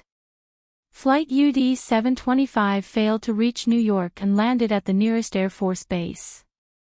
When a dangerous situation occurred in the economy class, the captain immediately activated the anti-hijacking plan, alerted the air traffic control, and switched the plane from autopilot mode to manual control, preparing for a forced landing. For the sake of safety, an intercontinental aircraft like the Boeing 798 has high-definition cameras inside and outside the cabin. The captain can observe the situation inside the cabin at any time. Although the murderer was subdued by Lu Chen, the alarm has already been issued, so it must be dealt with in accordance with the prescribed procedures. Therefore, the plane made an emergency landing at a military airport owned by the U.S. Air Force. When the plane landed, Lu Chen returned to his seat. He received extraordinary treatment. Zhen Mei's flight attendants took turns to give him free tea and snacks. When the other passengers in the business class understood what happened, they shook hands with Lu Chen and expressed their gratitude and admiration to Lu Chen. Among them, 3 beautiful flight attendants secretly gave Lu Chen a note with a phone number on it. Wang Yan couldn't help but exclaim, "You are now a hero." She was still a bit shaken. When the shooting happened, Wang Yan was really scared. She had seen the news of hijacking and air crashes on TV before, but she never thought that the same thing would happen on her own flight. Things that seemed so far away before, only when she experienced it personally did she know how terrifying it was. What made her feel even more incredible was that in such a dangerous situation, Lu Chen actually rushed over. This simply subverted Wang Yan's worldview. Lu Chen was very young, very handsome, and a well-known idol in the country. He also had a heavenly queen-level girlfriend. He could earn 100 or 200 million a year, which could be described as having a bright future. The richer one is, the more afraid they are of death. However, in a critical moment, Lu Chen disregarded his own safety and went to deal with an armed murderer with his bare hands. What kind of courage does this require? Wang Yan didn't think that Lu Chen was a brainless and reckless person. Otherwise, he wouldn't have his current identity and status. What drove him to do this? Was it passion, or was it courage? Wang Yan couldn't guess Lu Chen's thoughts at that time, she could only sigh in admiration. Lu Chen smiled and said, "I'm not a hero. If something happens on the plane, I won't be able to escape." Wang Yan shook her head, how could it be so simple? During the conversation, the Boeing 798 landed steadily on the airport and entered the ground taxiing stage. The sky was already bright. There was a difference of more than 10 hours between the United States and China, so the morning flight from Beijing International Airport would still arrive in the morning. A faint morning mist shrouded the land. Through the porthole, he could see vehicles with flashing lights parked beside the runway outside. There were police cars, fire trucks, ambulances, anti-riot vehicles, and so on. It was exactly a scene from an American blockbuster. Some of the more reckless Americans took pictures with their phones. Now that they were safe, everything that had happened before was undoubtedly a very exciting experience for them. After taking a photo, he could go back and brag about it. When the plane stopped, the hatch opened, and immediately a team of heavily armed SWAT officers rushed in and quickly took control of the entire plane along with more than 400 passengers on board. This was the basic procedure for anti-hijacking and terrorist attacks. The seriously injured air marshal was sent to first aid. The pistol, as the most important evidence, was taken away by the SWAT officers. Then the passengers were arranged to get off the plane in an orderly manner. Moreover, under their strict control, carry-on luggage couldn't be taken away for search, and all the passengers' mobile phones were confiscated. Although the passengers were treated rather rudely, no one complained. They were already extremely lucky to have survived such a terrible disaster. Lu Qin and Wang Yan also got off the plane, but Lu Qin received different treatment from ordinary passengers. He was politely invited to an office in the airport by a policeman wearing a black bulletproof vest. In this office, Lu Qin was questioned by a middle-aged man who claimed to be an FBI officer, mainly to understand what happened at the time. Because he stopped the murderer in time, the FBI man was very polite, but the content of his inquiry was extremely detailed, including Lu Chen's identity, family, purpose of going to the United States, and so on. Lu Chen sipped the hot coffee and answered all the questions very cooperatively. The questioning lasted for more than an hour before the FBI man was finally satisfied. Mr. Lu Chen, he got up and extended his hand to Lu Chen and said, "On behalf of the United States of America, I sincerely thank you for your heroic behavior, and thank you for your cooperation." Lu Chen shook hands with him and said, "Thank you." The FBI man continued, "In addition, please keep in touch with us at all times. Without our permission, please do not leave the United States for the time being." This was a little helpless, but opposition was certainly invalid. Lu Chen didn't want to make trouble for himself. "Okay, I understand." A smile appeared on the FBI man's stiff and serious face. "Welcome to the United States." This welcome ceremony was a bit too big. Lu Chen didn't have the strength to complain, so he could only nod and smile. He suddenly thought of something and asked, "Can I call my family?" His phone was also taken away. The FBI man hesitated for a moment, but he still made an exception and allowed Lu Chen to use the phone in the office.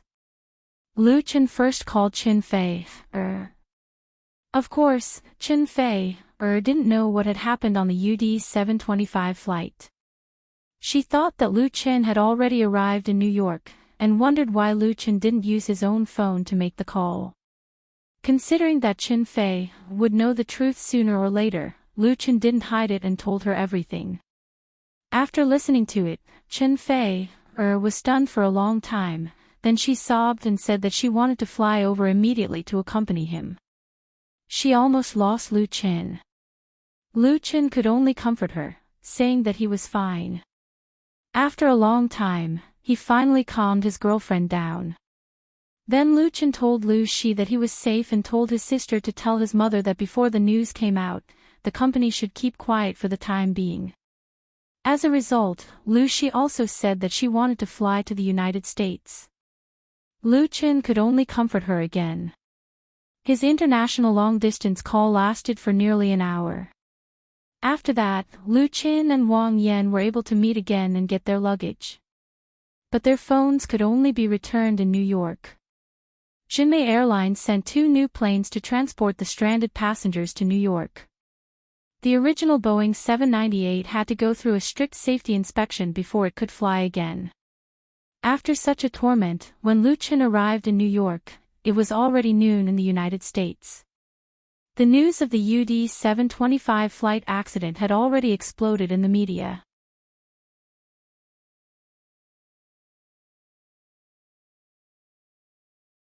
Chapter 709.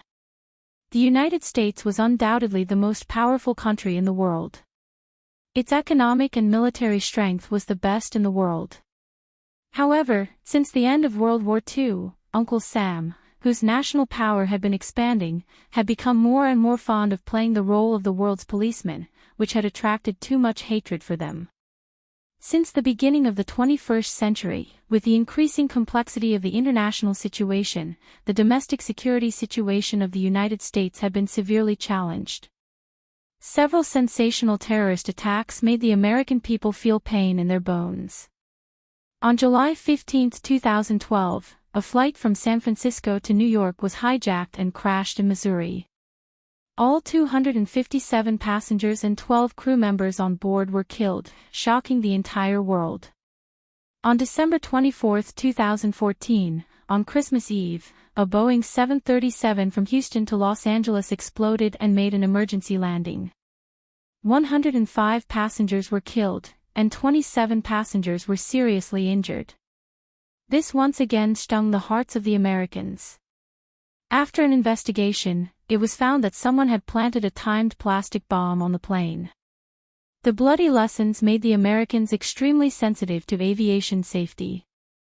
The United States had the largest number of civil aircraft in the world, carrying more than 1 billion air passengers every year. On average, every American took 3 flights a year. Because of this, the news of the suspected hijacking of Flight UD-725 could not be hidden for long. The resourceful American media quickly received a tip-off from an informant, which was then immediately broadcasted by the largest television station in the United States, CNK. Due to the sensitive nature of aviation safety, coupled with the fact that the hijacked Flight UD-725 was an international flight, and the model was Boeing's latest 798 Dreamliner, with more than 400 passengers on board, it was truly a major incident. It could be imagined that if the plane had an accident, it was likely to be the worst aviation accident in the history of the United States. The news that was not completely confirmed spread on the internet like a plague. The unscrupulous media swarmed like flies smelling blood. The phone of the Federal Aviation Administration was inundated, and the website of Jinmei Airlines was directly paralyzed. Then, all kinds of rumors appeared in the media. Some said that the plane might have crashed, and the government blocked the news. Some said that there was no crash, but it had been hijacked and was in negotiations. In short, there were all kinds of rumors. Under such circumstances, in order to avoid causing panic among the public, the Federal Aviation Administration, FAA, held a press conference and revealed some accurate information. Flight UD-725 encountered an accident on the way to New York, but the situation was quickly and effectively controlled. One crew member was injured, and the plane had safely landed at an Air Force base. All the passengers were safe and sound. The FAA officials further revealed that 439 passengers and 17 crew members would take 2 planes provided by Jinmei Airlines and were expected to return to New York at noon. The FAA's response was undoubtedly very fast, and it promptly calmed the public's panic and dispelled many irresponsible rumors. However, the media was not willing to give up. They could not dig out more information from the FAA, so they immediately turned their attention to the passengers returning to New York. New York's media outlets, television stations, newspapers, magazines, and news websites swarmed to New York International Airport in an attempt to dig up first-hand information from the passengers of Flight UD-725. It was under such circumstances that Lu Chen took a transfer flight from Jinmei Airlines to New York. Lu Chen was treated like a hero on the plane. He was first recognized by several passengers, and then all the passengers applauded and cheered for him, and the stewardesses were even more enthusiastic. During the ensuing flight of more than an hour, Lu Chen had no time to rest. When he was about to arrive in New York, all the temporarily detained communication tools of all the passengers, including him, were returned. As soon as the plane landed, Lu Chen called Li Mushi. "Thank God. You're fine." Li Mushi was relieved when she received the call. "You have no idea how worried I was for the past few hours." She only found out that Lu Chen's flight had an accident when she saw the news on CNK. She was really worried at the time. Fortunately, Lu Shi called in time to inform Lu Chen that he was safe and sound. Now that she heard Lu Chen's voice, Li Mushi's heart was finally at ease. If Lu Chen had really met with an accident, she would definitely feel guilty for the rest of her life. She was the one who called Lu Chen more than a dozen times, forcing Lu Chen to fly to the United States at this time. No one could have predicted that a flight accident would happen, but if it was not for her, there would not have been a problem. Thank God Lu Chen was fine. Lu Chen said with a smile, "It's just a little accident." "Where are you?" Li Mushi said, "I'm at the New York International Airport. There are a lot of people here now. I guess all the reporters in New York have come. I can only wait for you outside the exit of the flight." The voice on her phone was very noisy. The airport was really chaotic. In fact, it was obvious that, except for the media reporters who wanted to see the world in chaos, the relatives and friends of the passengers who could come must have come. Only when they encountered such a big event did they know the value of life. After chatting with Li Mushi for a while, the plane had stopped and the captain reminded the passengers to get off the plane through the radio. He finally said, "I believe that God is with us. He has sent us a real hero. Thank you, Mr. Lu Chen. Good luck to everyone." There was a sudden warm applause and whistles in the plane. All of them were for Lu Chen. Lu Chen smiled to express his gratitude. He turned his head and saw that Wang Yan, who was sitting next to him, had just put away her mobile phone. The latter's face was full of tears. Noticing Lu Chen's concerned gaze, she was very embarrassed and wiped her tears. She said, "I just called my mother. She was crying very hard and asked me to go back immediately. There is also news in China." With such a big event, as soon as the news came out in the United States, it would definitely be known in China. One could imagine how anxious the family members of the passengers who took the UD 725 flight were. Most of the passengers on the UD 725 flight were foreigners, mainly Americans returning to China, but there were also Chinese and Chinese. Lu Chen nodded in understanding. "If you want to go back, I will ask someone to book you the next flight." Under such circumstances, he couldn't force Wang Yan to continue working for him. "No need," but Wang Yan shook her head and said firmly, "I'm fine. I will persuade my family. You don't have to worry. Everything will go according to the original plan." Lu Chen smiled bitterly. Now he couldn't follow the planned itinerary. He originally planned to stay in the United States for 4 or 5 days, but now he estimated that 10 days might not even be enough. To leave the country and return to China, he first needed the consent of the FBI. But since he was already here, he had to adapt to the situation. Let's go.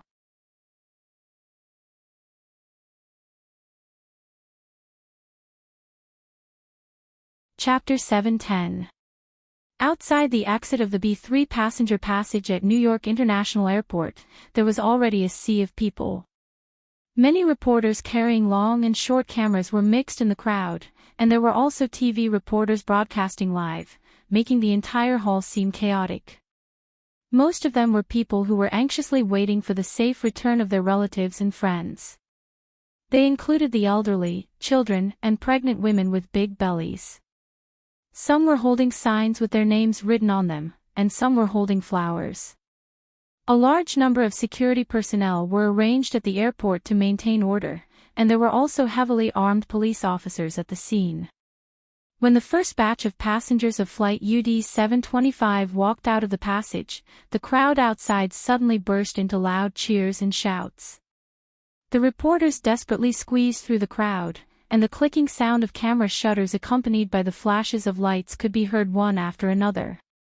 Family reunion and friends and relatives seeing each other was undoubtedly the most touching moment. Many people shed tears. After experiencing the thrilling moment on the flight, they understood the value of life. This was also the moment for reporters to show their skills. Lu Qin and Wang Yan were also stopped by a reporter, but Lu Qin pretended not to understand English and waved his hand to refuse the other party's interview. He quickly squeezed through the crowd with Wang Yan and went outside. The reporter holding the microphone shrugged and didn't care too much. He turned to look for a new target. He certainly didn't know what he had missed. Lu Qin. A shout full of surprise let Lu Qin smoothly find Li Mushi, who came to greet him. Lu Qin smiled and said, "Sister Mushi." After not seeing each other for a while, Li Mushi's figure was a little slimmer. Her skin was tanned a lot in the United States, but it looked healthier. She was wearing a white and green floral dress, which was very feminine. Li Mushi quickly stepped forward, opened her arms and gave him a big hug. This hug was quite erotic, which made Lu Qin a little embarrassed. Li Mushi let go of her hand, clenched her fist and hit him on the chest. "You really scared me," Lu Qin said with a smile. "Aren't I fine now?" Li Mushi shook her head and said, "Let's go. I'll take you to the hotel first." Li Mushi drove over in person. A white four-door Maserati coupe, carrying Lu Qin and Wang Yan to Manhattan, New York. Manhattan was the most densely populated of the 5 boroughs of New York City, about the size of New York County. It was surrounded by the East River, the Hudson River, and the Harlem River. It also included some small islands and an enclave on the mainland. This area, where every inch of land was worth its weight in gold, was described as the economic and cultural center of the entire United States. It was also the location of the headquarters of the United Nations. Wall Street in Lower Manhattan had the New York Stock Exchange and NASDAQ. In addition, its real estate market is also the most expensive in the world, and many multinational companies have set up their headquarters here. Li Mushi booked a Hilton hotel in the center of Manhattan for Lu Qin. She booked a long-term business suite in this hotel and sat in command of the battle of the online crowdfunding listing on NASDAQ. For a young China internet company like the online crowdfunding, although it has shown good development prospects and profitability, if it wants to be listed on NASDAQ, it has to go through many games and give up part of the benefits to get what it wants. The elites of Wall Street are absolutely the kind of people who eat people without spitting out the bones. Li Mushi has been in New York for some time, and now she has made a breakthrough. Otherwise, she would not have brought Lu Qin to the United States. "Are you satisfied with this room?"